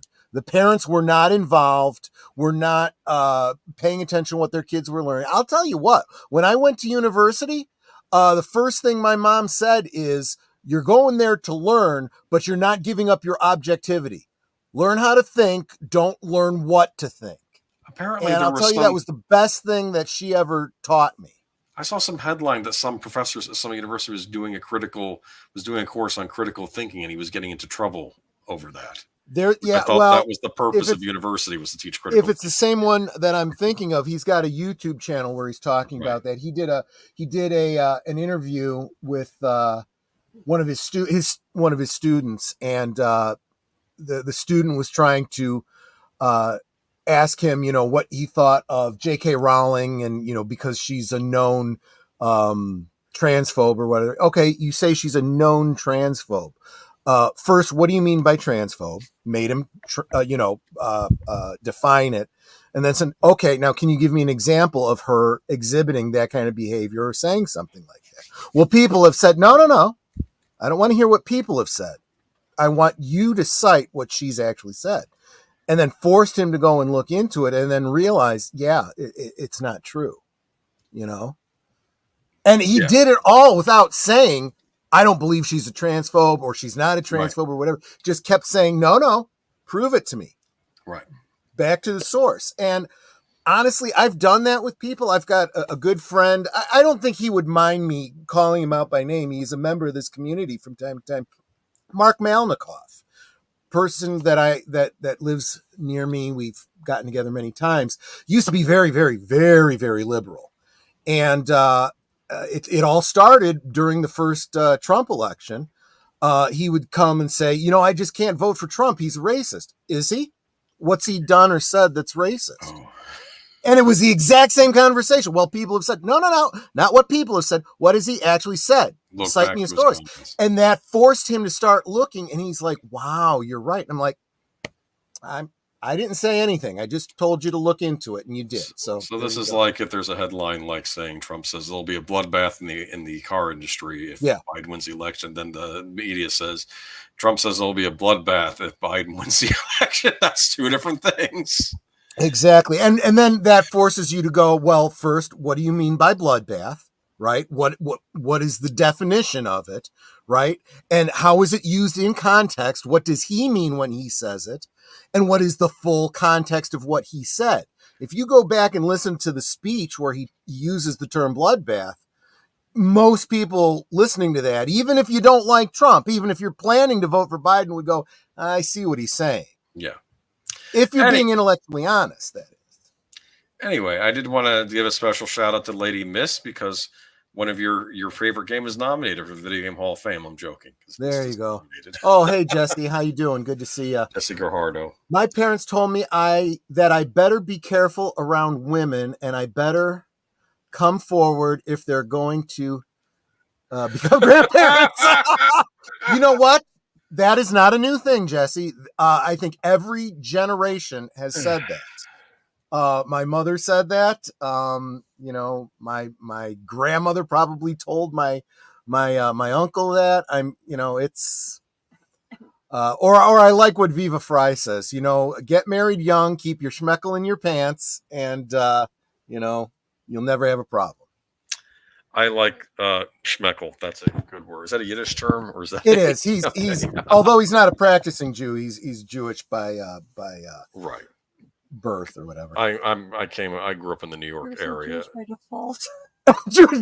He's Jewish, is what he says. He's a Jew, but he's not practicing, so he's Jewish. well, you'll pick up Jewish terms even if you live in certain areas of the country. Like if you live in like New York, Chicago area, you'll pick up those. It's funny how many Jewishisms have been picked up by the Italian American community because of that close relationship between Jews and Italians in New York, especially. And then as they would, move west, it just becomes natural. Yeah.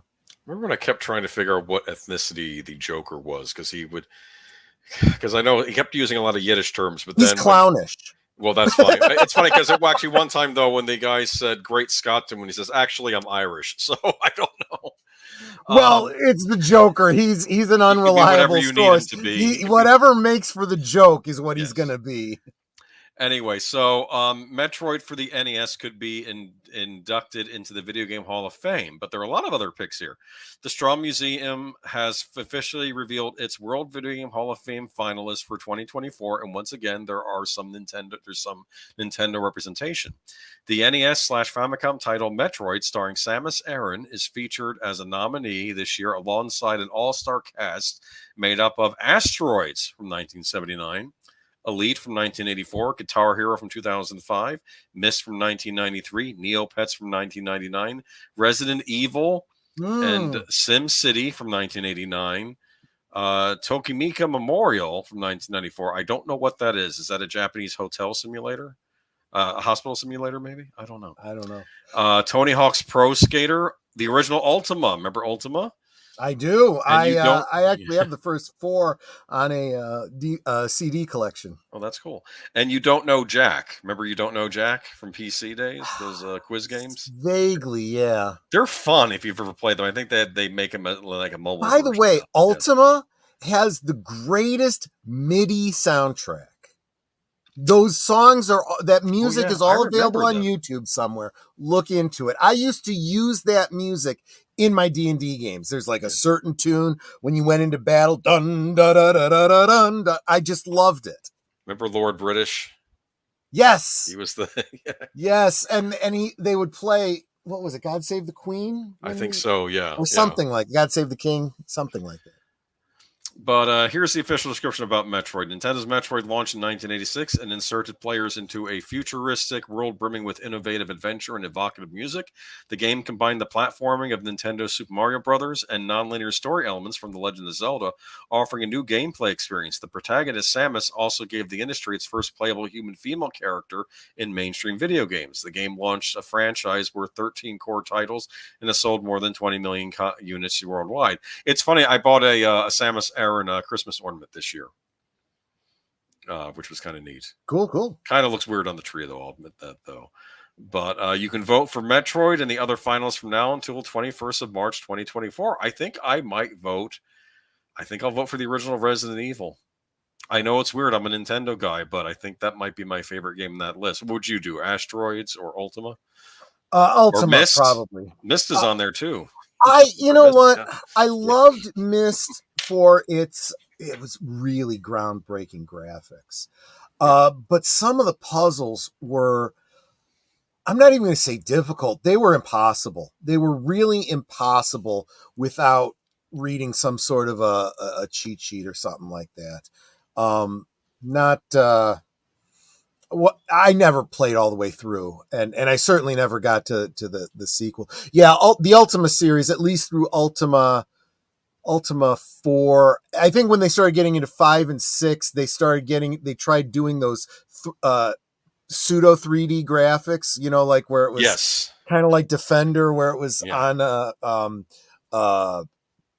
diagonal, and you'd have to do these things where you'd like try to jump on stepping stones across the river, and you'd always die because it didn't line up in it was miserable. But the overall original Ultima games I really did enjoy, and that was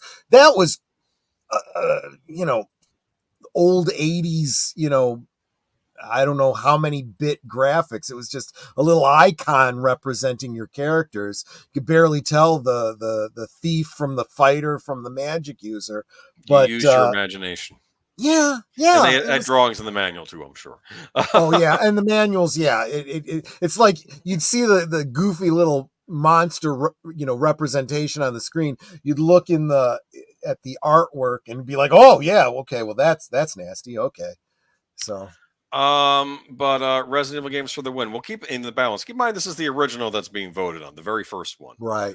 Just like it's the first Metroid. The first Metroid is great for its time. Some have argued it's aged like milk, because it's a game that requires a map and it does not have one. You have to make your own map with graph paper. No. It needed an in-game map. It's funny. I remember one year they had some of the nominees were Super Mario Brothers, the original, Tetris, and Doom. And I think I would have given it to Doom because I think as great as those other two games are, I think the one I still come back to the most would have been Doom out of that list. But good little voting block here. These are all winners. These are all important games, and all the best to the winner. Oh, here we go. Now we're off of video games. Yeah. This is. I love that picture. Anyway. I don't love this article, though. I do promise those of you who think, is this a gaming stream? We don't typically do this much on games. It's just that this was Sweet Baby is at the front of the culture world right now. I'm sure Disney will rear their ugly head soon enough and do something nasty that we can talk about. But in the meantime, we have Red Sonja reboot will change the original's male gaze orientation. What is this? Yeah, this is going to go over like a lead balloon. I mean, this movie, we were talking about this on Geeky Geezers a few years ago with, I think, controversial casting originally, though I did cut the actress because at least she was a cool actress, even though she, people were accusing it of a race swapping, but I at least liked the actress they were picking. So, but then now they went with a different actress, but now according to this actress, now Matilda Lutz, let me go ahead and read the article. Comic book fans are set to welcome back a familiar face with a modern twist as the Red Sonja reboot prepares to hit theaters in 2024. The character, originally conceived by Robert E. Howard and later popularized through comic books, is getting a contemporary makeover that promises to break away from the male gaze trope that characterized previous adaptations. Matilda Lutz, known for her roles in Rings and A Classic Horror Story, is set to embody the fierce warrior in a film that aims to be very woman empowered. Speaking at the South by Southwest Festival via CBR, Lutz expressed her admiration for the script's fresh perspective, highlighting the significant departure from the male-orientated narrative of the original comics in the 1985 film. Lutz said, "So what I can tell you about Red Sonja is that the first ones and the comics were made with a very male-gazed orientation. This is a completely different story, and it's very women-empowered, which I loved about the script." Despite achieving cult status, the 1985 Red Sonja film featured Brigitte Nielsen and Arnold Schwarzenegger. Received a tepid response initially. The character's prolonged absence from cinema may be attributed to the portrayal of Sonja and the film's lackluster critical and commercial success. However, the upcoming reboot seeks to rectify past missteps by presenting Red Sonja, who is not defined by her trauma or sexualized for the male gaze.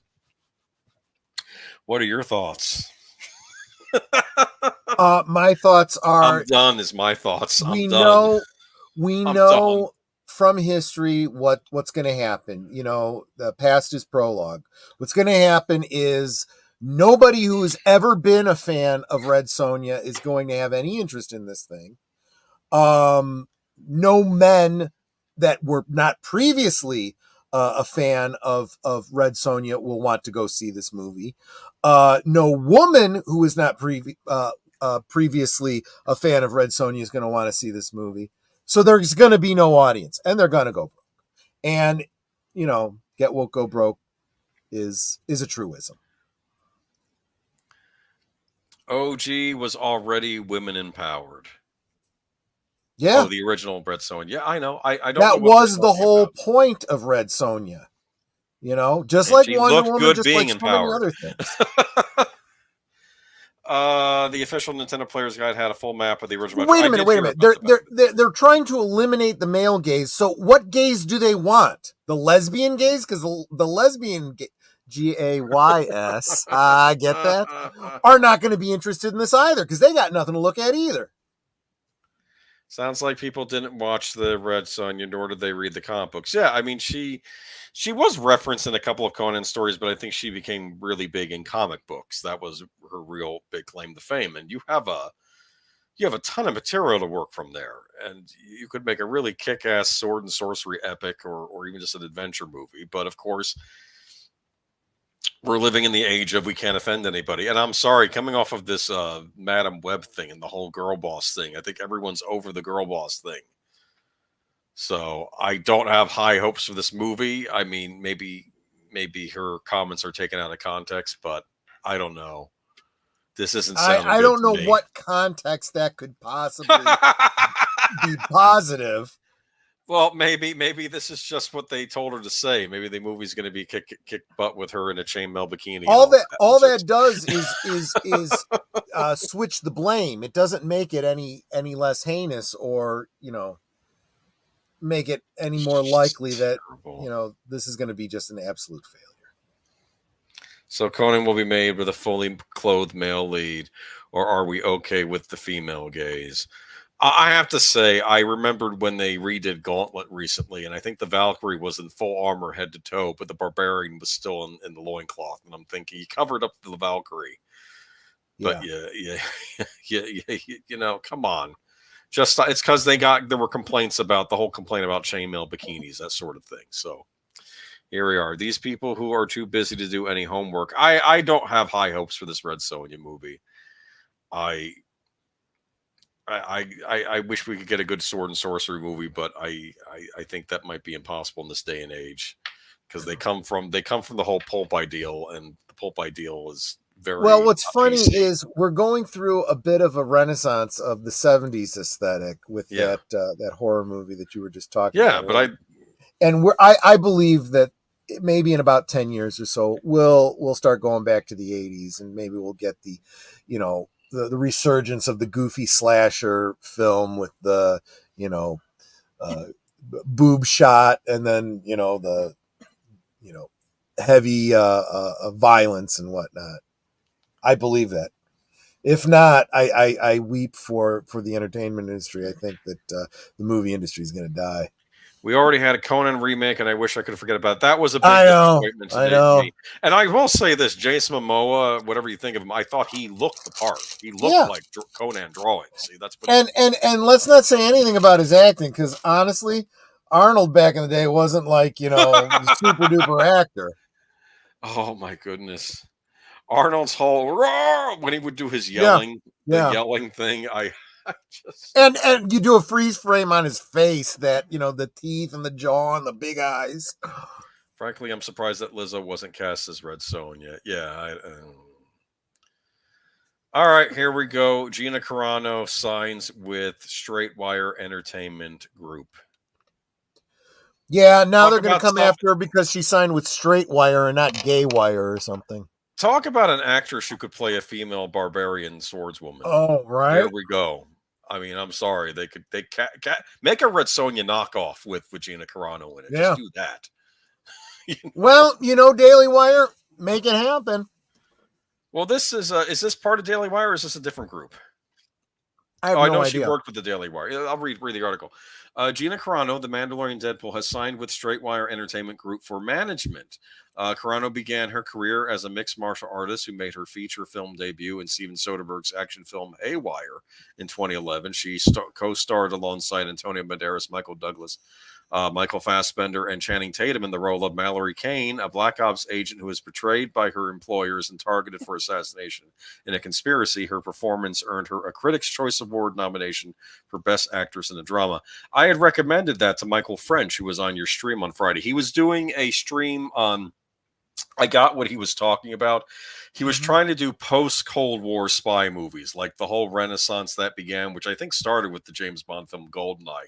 And then you started having all these other espionage type movies that were like, I want to call them post-Cold War spy movies. And I count this as one of those types of movies because she is an ex-Black Ops agent in this.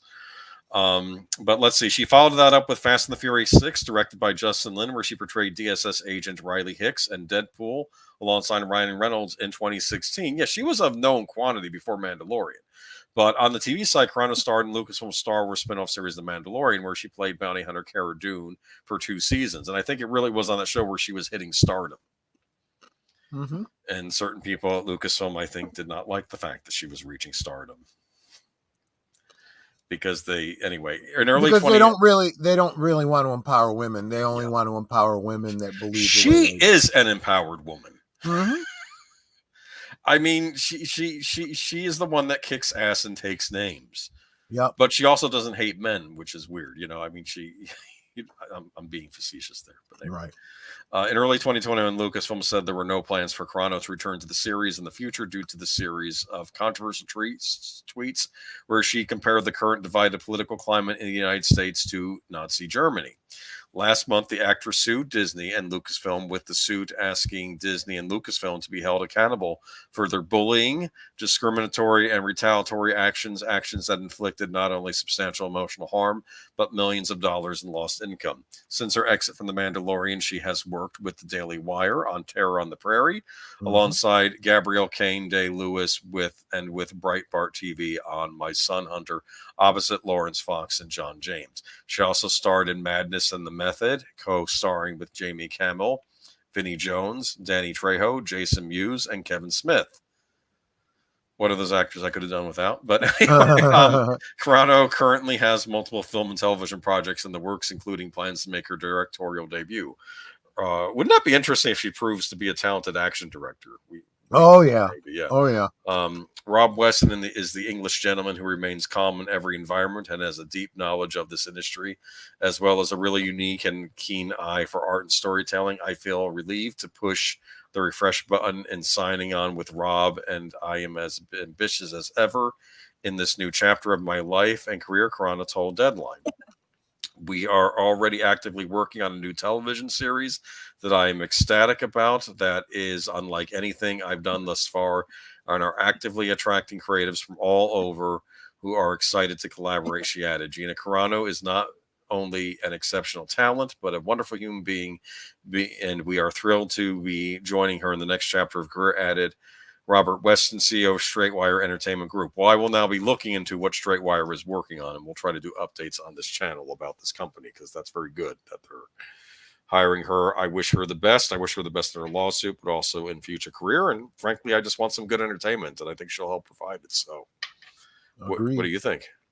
Good for her. I'm glad to see her moving on. I mean, I still want to see what comes of this this lawsuit, but honestly, the lawsuit isn't about, despite what she says, it's not really about getting her position back at Disney. It's not about the money. This is about her clearing her name so she can move on. Gina would make a good pick for a Xena remake. I agree. Oh my gosh, yes. Oh yeah, that's a great cast. All due respect to Lucy Lawless, who was also great in that part. In fact, I thought it was funny how we always thought Lucy Lawless should have played Wonder Woman, and then she voice acted the character in one of those animated movies, which I thought made perfect sense. And they had Kyle MacLachlan as Superman in that movie too. Remember? Oh yeah, that's right. Yeah. He could have played Superman, actually, when you think about it. When he was younger, absolutely. Here we go. Very excited. Oh, wait. There was a time I really wanted Keanu Reeves to play Just so you have George Reeve, Christopher Reeve, Keanu Reeves. That would have been Keanu Reeves. That would have been funny. And he could have done it. I mean, no, at he the would time, have said, "Whoa." No. It would have been him on the Kent farm flying for the first time, and he would have looked down and he would have went, "Whoa." Well, okay.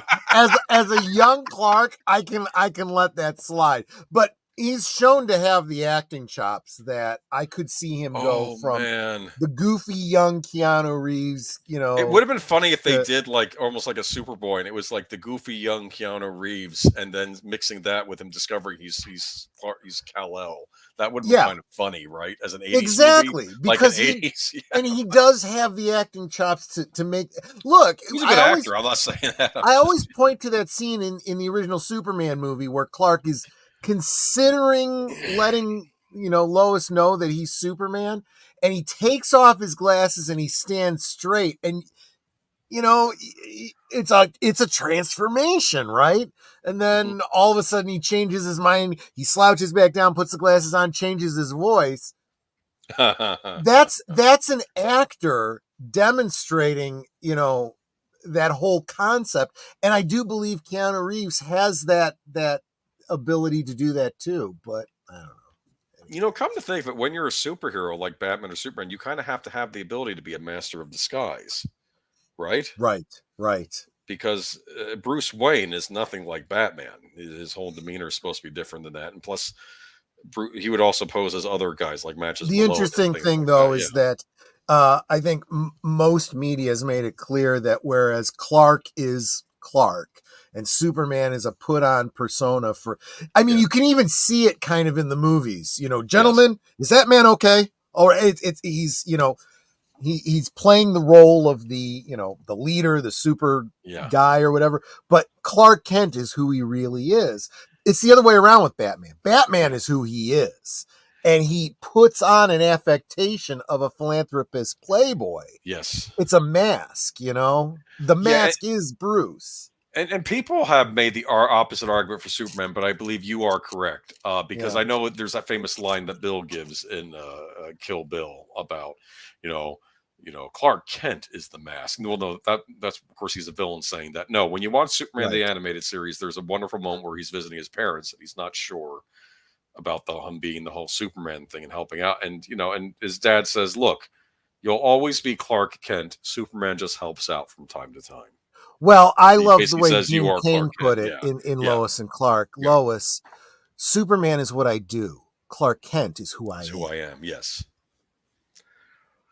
All right. So speaking of Superman, we have This Is Spinal Tap 2 starts filming, confirms cameos by questions. Trisha Yearwood joining Paul McCartney and Elton John in sequel. Oh, wait a minute. I got the wrong thing up. Hold on a second. Oh, what do you have up? Spinal Tap 2. It's Variety. That's what it is, isn't it? Probably, but I don't think I put the main title. We have the headline right here. It's okay.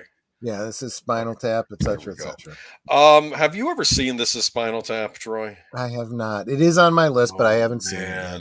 Okay, I have to tell you something. I saw it in a film history class, I think, once, and I'd never heard of it before. And I was sitting there, and I was gut-busting laughing.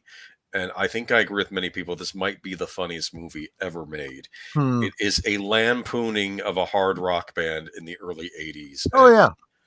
Dee Snider, they did a thing, I think, on I Love the 80s where they were talking about everything. So they talked about Spinal Tap, and I did not find that movie funny. That movie was not a comedy. All the stuff in that movie happened on tours. Okay, wow, that is almost funny in and of itself. Oh, it's just I saw Spinal Tap in 1992 when they put out and toured the Break Like the Wind, and they all play great. Yeah, they all play. Yeah, they actually do play the instruments and do the singing, but their songs are ridiculous. Like one is called Sex Farm.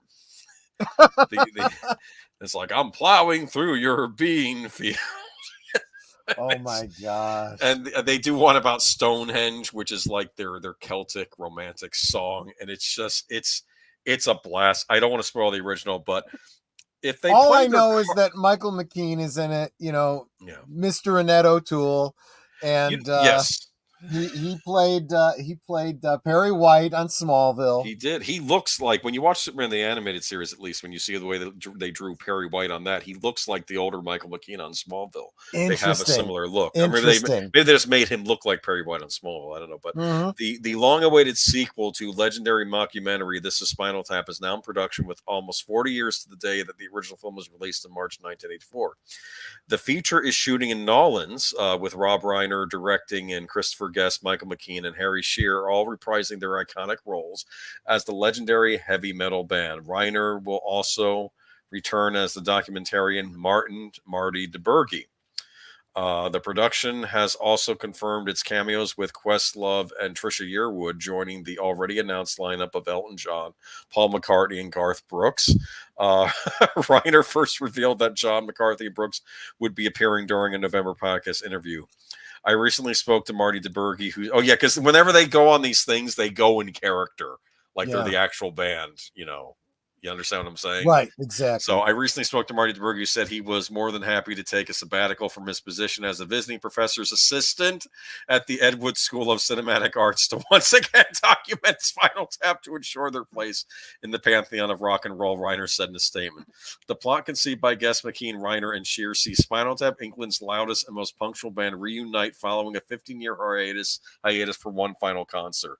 The film is produced by Reiner, Michelle Reiner, and Matthew George, and financed under the Castle Rock Entertainment banner. Christopher H. Warner and Derek Rossi served as executive producers. Considered a cult classic that effectively launched the mockumentary genre, this Spinal Tap in 2002 was deemed culturally, historically, or aesthetically significant by the Library of Congress and was selected for preservation by the National Film Registry.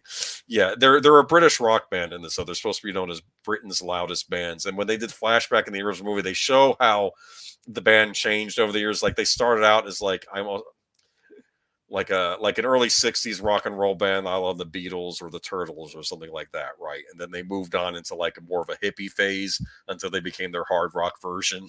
Yeah. And this is Spinal Tap, and it's hilarious.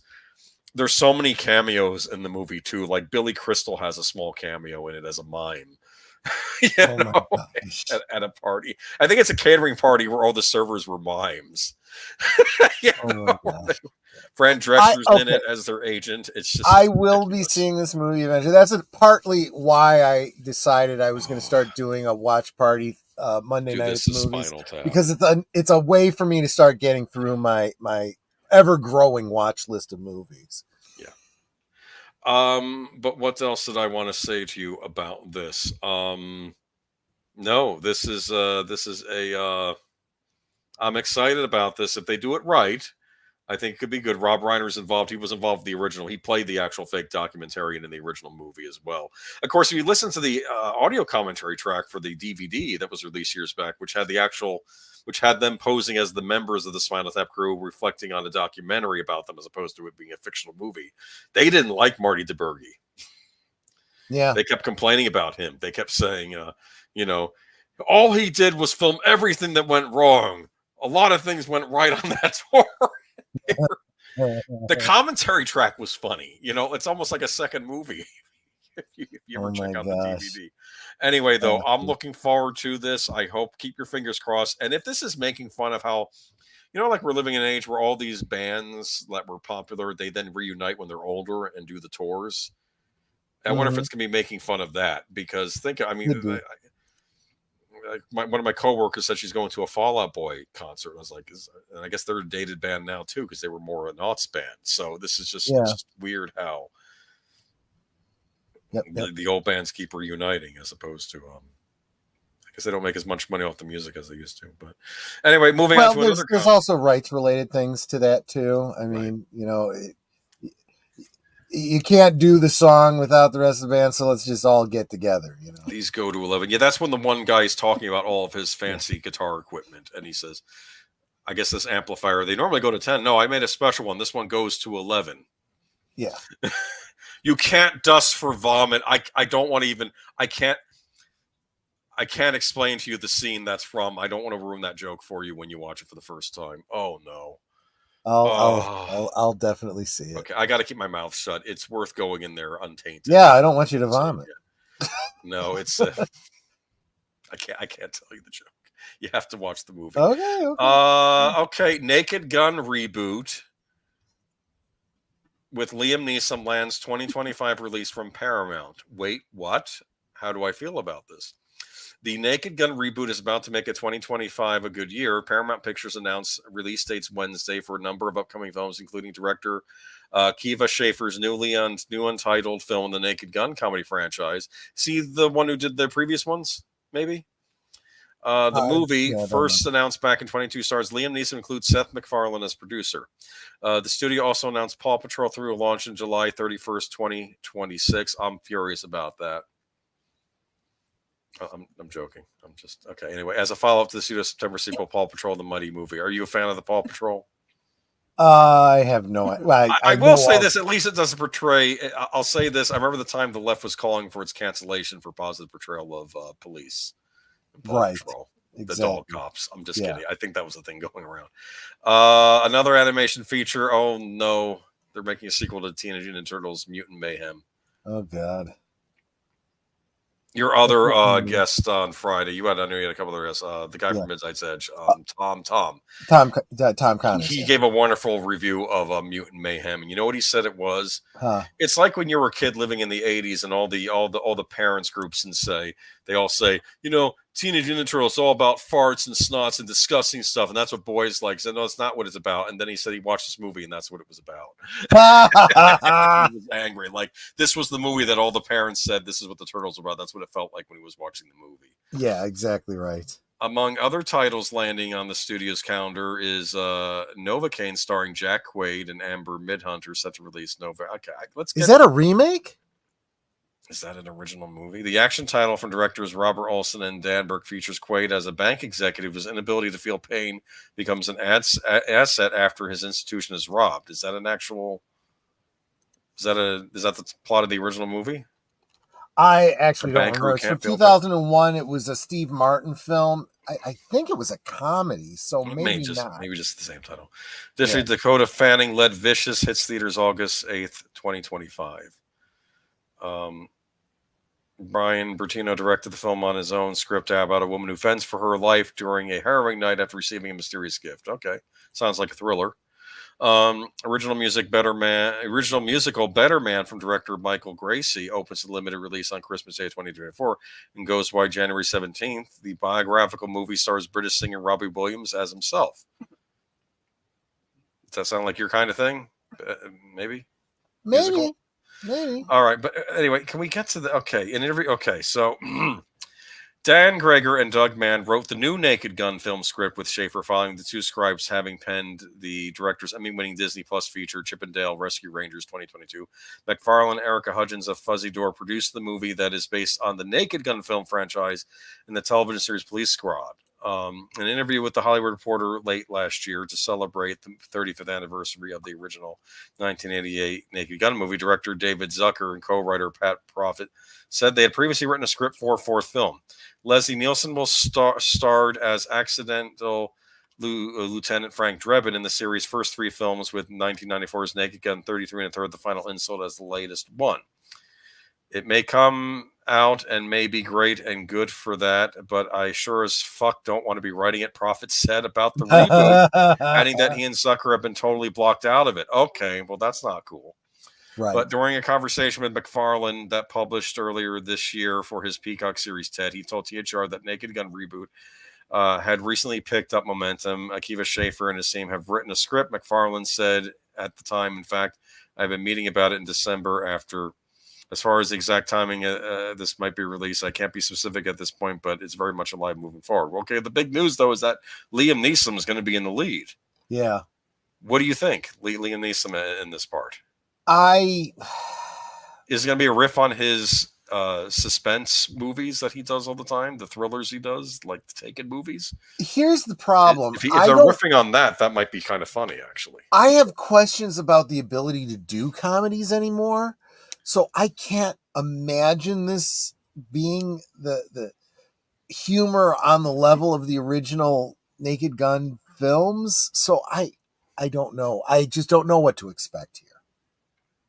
See, the comedy, I think, if you were to do a riff on Liam Neeson action thriller movies, is to have him play the role straight like he does in those movies, but have everything else about him be ridiculous. Yes, exactly. That would be how you could make that work. Like he's still playing that same type of character, like the dad movie character, but just being in increasingly ridiculous situations. But it sounds like a horror themed book I'd read during my high school days. Oh, is that the one about the girl that receives the gift? I don't know. Okay, so I guess we're nonplussed now about this. I don't know. We'll see. We'll see, right? McFarlane, he can be funny, right? I guess, yeah. Okay. Yeah. I know he's been annoying you as of late, though. But yeah. And speaking of something that's not so funny, and decided to pick a child picture of him, Star Wars actor Jake Lloyd recovering in mental health facility after psychotic break. Yep. It's been 25 years since Jake Lloyd played the young Anakin Skywalker in the first Star Wars prequel, 1999's Episode 1, The Phantom Menace. Since then, he's stepped away from acting and has been dealing with his mental health, his mother explained in a recent interview. According to Lisa Lloyd, Jake is about 10 months into an 18-month stay at a mental health rehabilitation facility after suffering what she called a full-blown psychotic break. Lloyd said her son was having a bad day when he was driving home from McDonald's in March 2023. He said he wanted to turn the car off. When he turned the car off in the middle of 3 lanes, and we were in the middle lane, Lloyd told Scripps News there was a lot of yelling and screaming. The police got there and they asked Jake some questions. She continued. He was talking to them, but none of it made sense. It was all word salad. Jake was taken to a hospital instead of jail, and several months later, he was transferred to an inpatient program at a mental health rehab facility. Lloyd explained to her that her son's trouble began in high school when he struggled with defining reality, and the doctor suggested he might have bipolar disorder. Jake was later diagnosed with paranoid schizophrenia with the neurological condition anosognosia, complicating efforts at treatment. When they finally told him, totally threw him into an even worse depression. Lloyd said it was really hard. Lloyd, however, denies that the negative reaction to the Phantom Menace continued to her son's mental health issues as she protected him from the backlash. Everybody makes such a big deal out of it, Lloyd said, out of the backlash. And it's rather annoying to me because Jake was a little kid when that came out, and he didn't really feel all that stuff because I didn't let him online.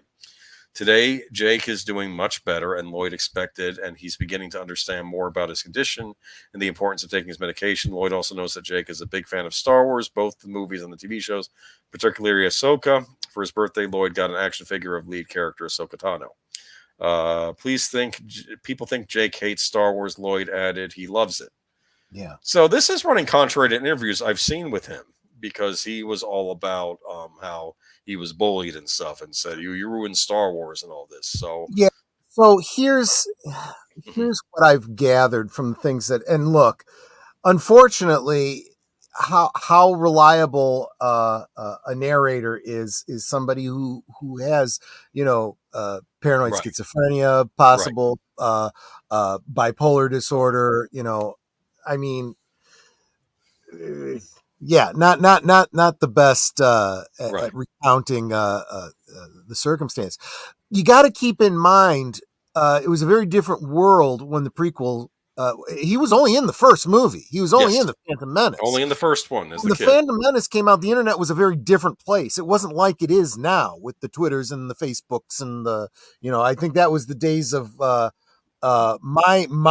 MySpace. And I remember MySpace so much better than Facebook. CompuServe and crap like that. LiveJournal. And I know you had the Ain't It Cool News site, so people were probably writing about Phantom Menace. And he wasn't really old enough, apparently, based on what his mother's been saying, that she was even letting him on the internet for that kind of stuff. Was he bullied? Yes. But that has less to do with Star Wars, his performance, whether or not people like Phantom Menace. A lot of child actors that went back to regular school got bullied because, that's just how school is. You're the big shot. Oh, you're the big shot actor. Let's knock you down. Yeah. There's a horrible thing with that Winnie the Waiting for Christopher Robin, Goodbye Christopher Robin movie, where the kid that helped write the books, when he went to private school, he was bullied because he was the character Christopher Robin the books was based off of, so the kids were bullying him. It was not really pretty. And the fact is that these are conditions that are not brought about by environmental conditions. These are at least partly genetic. There's really not much you can do about it. This would have happened if he had never been in a movie ever. People also forget he was in a what was that Arnold Schwarzenegger film? Was it Last Action Hero, or was it Jingle All the Way? I forget. Jingle All the Way. Yeah, he was in Jingle All the Way before he did Star Wars. That was a funny Birdman stream. When I was on with him, because it's a great soundtrack and the movie was just terrible. Oh, it's not a good movie. I was even trying to cut it slack. Oh, it does some things right. It was capitalizing on the whole Tickle Me Elmo thing where everybody, and I'm like, no, this is an awful movie. Yeah, this is just terrible. And I like Phil Hartman, and I was sad that was one of his last movies, I think. And it's just, although I do, one of the things I love about Jingle All the Way is the action figure. I've seen action figure. Actually, I think a Sin from Sin's Corner has one of those action figures in it's her a cool looking action figure. I mean, if I were a kid, I would have wanted that back in the day. But right, just but yeah, look, I do wish him the best in his recovery. Hopefully, he can live a decent life after this. I know it's dealing with this sort of stuff is probably not easy. So, but I just thought it was interesting though, because the narrative going around was that all the Star Wars haters were made him nuts or something. Well, they said the same thing about Sherry Marie Tran, and she's like, yeah, no, that's not why I turned off my social media. So the media is building a narrative around that. I have nothing against her. I have nothing really against any of the actors, at least in the sequel trilogy. I'll tell you something else. If you're an actor in any way, shape, or form and can't take the criticism, then maybe you're in the wrong business. You should not be a celebrity if you don't want people talking about it. But it was her character, and let's be honest, a lot of those actors got the short end of the stick in that. Yeah. Some bounce back, but I don't know. Not online was, oh my gosh, I saw you in Star Wars. I had no idea you were actually hot. They dressed everybody down in Last Jedi, except Rey, because she was the KK insert. Yeah, she looked normal. Everybody else looked horrible in that movie.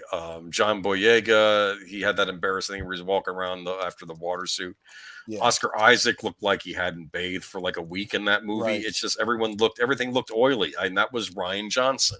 Yeah, making everybody look worse. They all look cleaned up in the first one. Kelly Marie Tran would have cleaned up fine.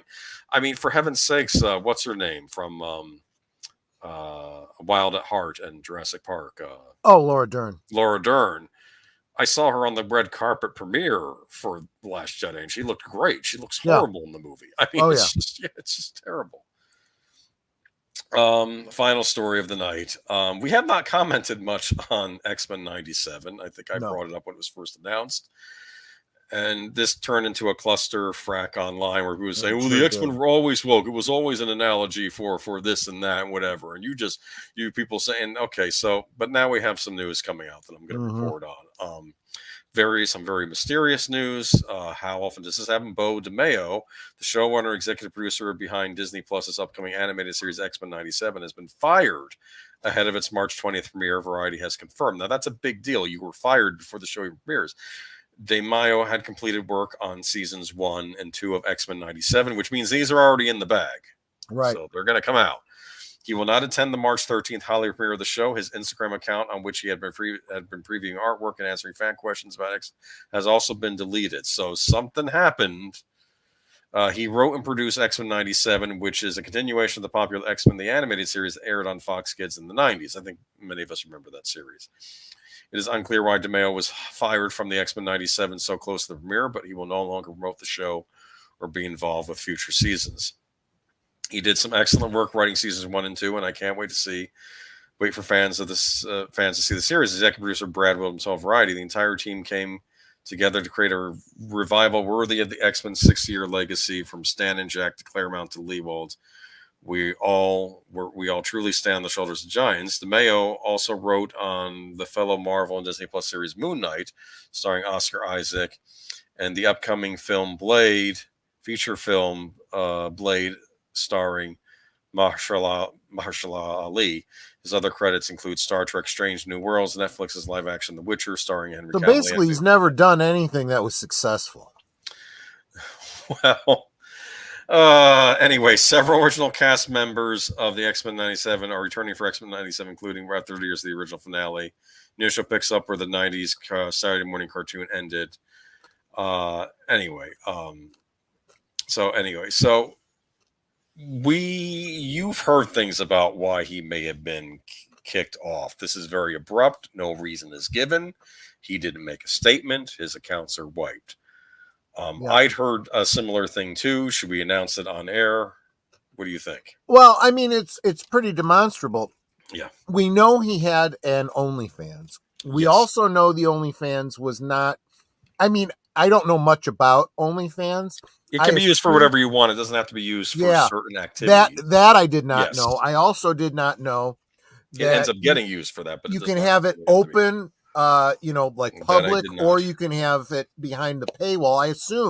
I always assumed it was just behind a paywall, but apparently some people just have it open. His was open, and he claimed that it didn't have explicit material on there, but 6 of Midnight's Edge went, did the research and said, yep, here's, and she sent to Tom Connors the pictures in the backdrop, and there was all kinds of naked going on there, and at full attention type, Triple X material, correct? Well, if I'm borrowing, I don't know, because I don't know that. All I know is some nudes, so I would say R-rated. Maybe not triple X, but R-rated. All right, well that's different, but it still shouldn't be public. And I guess but there has been speculation that that's only part of it. Okay. The fact that it was open like that, and you're working on a kids cartoon. Yes. Anyone that might want to go looking for pictures of you might end up finding this thing, and we don't know what he did in his personal life. That just speculation on that too. If nude pictures would be enough, it might be, but this might be something more than that. I mean, was it? You didn't get my joke though. I said triple X because X-Men. Never mind. Okay. I did miss that. Yeah, that's a good one, actually. It's not that good. Okay. Anyway, I ruined it. I'm sorry. It's okay. It's okay. He had an OnlyFans account, apparently. Yeah, that's what we were mentioning. And I guess maybe children got exposed to something they shouldn't have gotten exposed to. I don't know how far it went. As he said, there were nudes, but perhaps... I've also heard people speculating that, hey, maybe Disney is starting to do a lot of cleanup, especially because of the pressure from Nelson Peltz and so forth. I can't speak to that either. I'd love to think that's true, but I've seen nothing. Go ahead. But this is pretty bad, though. Like, if this was artistic type stuff, would that have been enough for them to kick him off the show? Like, I mean, if this is like, I don't know. Because let's be honest, there's a difference between doing something naked for artistic reasons and then doing something for more explicit reasons. And I mean, maybe they don't see the difference. I don't know. And the other question is, this is before the release of this thing. Yes. Do they already know it's going to suck or something like that? I don't know. I have no idea, but they're hyping it up. I've heard talk about a season 2 already. They made both seasons season 2 already. Without him? No, they've done both seasons. They're both in the can. Now there might be season 3 without him. I see. The 2 seasons are in the can. Because they tend to make these things in quick succession. They know. So I just don't know. I guess we'll find out as time goes on. But yeah. I remember someone who used to work for Nintendo Treehouse was moonlighting as a lady of the hour, so to speak. Okay. Right. And that got her kicked from Nintendo. So if it's anything involving minors that could, and you're involved in a certain trade, you're going to be in trouble with these entertainment companies. Yeah. I just don't know. He was not a fan of the direction of Witcher on Netflix and apparently had a similar mindset to Henry Cavill. Maybe he's not such a bad guy. I don't know, but I don't know why he was let go from this particular series, but I guess we'll find out as time goes on. Yep. All right. And that about does it for this week. Just about. We'll end the weekend over on Deleted Scenes channel. I hear he's got a really beautiful guest tonight on the other side of midnight. Number 44. Really? Go. Yep. Really? Netter's Network. Yep. Yeah. I figured as much. So there's a link. Go check that out after this. Netter is welcome everywhere. In about 40 minutes or so. And let's see. Tomorrow night you're doing your premiere of the Monday night movie night. Is it just gonna be you and Ned, or are you gonna have anyone on with you? Yeah, it's just gonna be us. Okay. Blazing I may Saddles. join you one of these weeks when I get less busy. Yeah. I think, especially when it gets toward my birthday, you might have to indulge And me especially if for there's week a with me. movie that Yeah, you've really been after me to watch that you want to yeah. be there for. Uh, I'm thinking Bad Ronald. Bad Ronald. Oh, you've mentioned that I'm before. thinking Yeah. Bad Ronald has to happen. Okay, Wow. Okay. we'll get there Yeah, I'm anyway. gonna build up Monday night. Everyone's gonna enjoy the movies, and then you're gonna have me do one that's gonna be like just kill it right there. It's not because his OnlyFans. He was a black gay showrunner, and this Disney made sure to use the word "fired" when it comes out. It's going to be something criminal. Oh, Yeah, maybe. yeah. So maybe it's not because of the OnlyFans. It kind of could be other things he's on. We were kind of dancing around the speculation because we don't have any evidence. We'll But find out. it Everything really comes out. does sound like there's got to be something criminal going on, right? Okay. They're expecting to hit the news that hasn't yet. We don't know. It's all entirely speculative. I mean, they should know by now that you only say fired when it's a meritable firing. They're learning from the Gina Carano thing. You don't use the term fired. Because we were all saying, well, she technically wasn't fired. They just didn't renew her contract. Well, come to find out that first, some representatives from Disney, whether they were authorized to do it or not, made a statement to the media that said she was fired.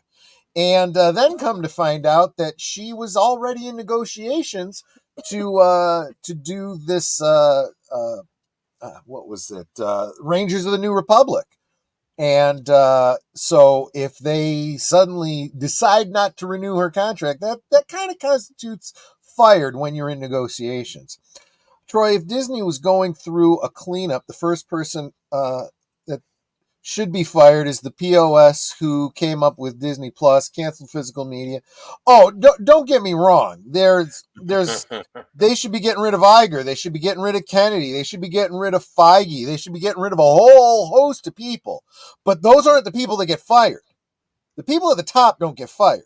They find scapegoats. So they're firing all the people that were in charge of projects that aren't going well, that they could, say, oh, these woke people, ruined it, and we're getting rid of them. See, we're cleaning up the woke. And we're going, no, you're not. No, you're not. You're still woke, and you're just going to bring in new woke people. Remember, this is all posturing for Nelson Peltz, because this is no different. I mean, look, this is the same company. Iger takes out an ad in the style of a campaign ad, saying what a bad person Nelson Peltz is, and how he ruins every company that he touches. Who's his audience for this? Because all the people that are going to be voting are pretty savvy about business. They know who Nelson Peltz is, and they know his history. And then they hear what you say, and they're like, okay, I'm already sold on voting against you, Bob Iger. You don't have to convince me not to vote for you. Yeah. You moron. Tuesday. Tuesday, we will be live from Sparkwood and 21. That's at 8:30 Central, 9:30 Eastern for the next episode of Twin Peaks. Yeah, things are heating up. I wonder if we're going to see a certain arch nemesis show up. Maybe, I don't know. I know he's coming. yes, he is. Wyndham Earl. Looking forward to that. Did you guys go over to Disney Castle that got burned down? I didn't, but I thought I saw that in a thumbnail on the channel. I thought that was just some guy being dramatic. So that actually happened. We'll look in for that maybe for next week. Okay. Yeah, exactly. But let's see what else was there. Okay, so Wednesday, nothing going on this Wednesday. Thursday on Netter's Network, Thursday's Things. Yep. Netter's guest will be Obnoxious and something. Obnoxious and Anonymous. Obnoxious and anonymous. That's right. I try not to be too obnoxious, even though I'm anonymous, because I don't think it's fair to people, especially who show their face. A YouTuber that stopped by the Sparkwood 21 streams. He's a Twin Peaks fan. He's got a lot of Twin Peaks. Oh, him. Okay, I got you. I have not been suggesting deleted scenes go over there too much because he does a lot of talk about season 3, and we're trying to, no spoilers on season 3. So. Exactly. But he's a Twin Peaks guy. Yeah, it is. And let's see. And then on Friday, you're going to have Friday Night Last Call. By the way, if you didn't check out Troy's Friday Night Last Call, some major guests on there. That was a triple header on Friday. Did a real quick search, by the way, guys. It sounds like the Disney Castle didn't burn down. It was an AI generated picture that has a lot of people fooled.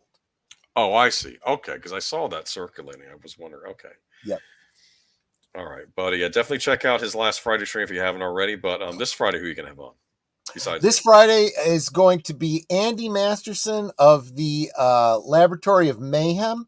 We're going to be talking custom action figures, showing off some of our work, and, of course, drinking. Drinking is the best medicine. Yes, it is. It's strictly for medicinal purposes. That's right. Gotcha. Because when the booze goes in, the bad feelings got to go somewhere else. Okay, there you go. Okay. There's your wisdom. I'll think on that one for a bit. And then Saturday. Saturday is the Saturday Night Movie is over on Big Al's channel. Getting ready for Easter. So his Easter offering is, of course, we're talking bunnies here. Night of the Leapist. Oh wow, I've never seen that.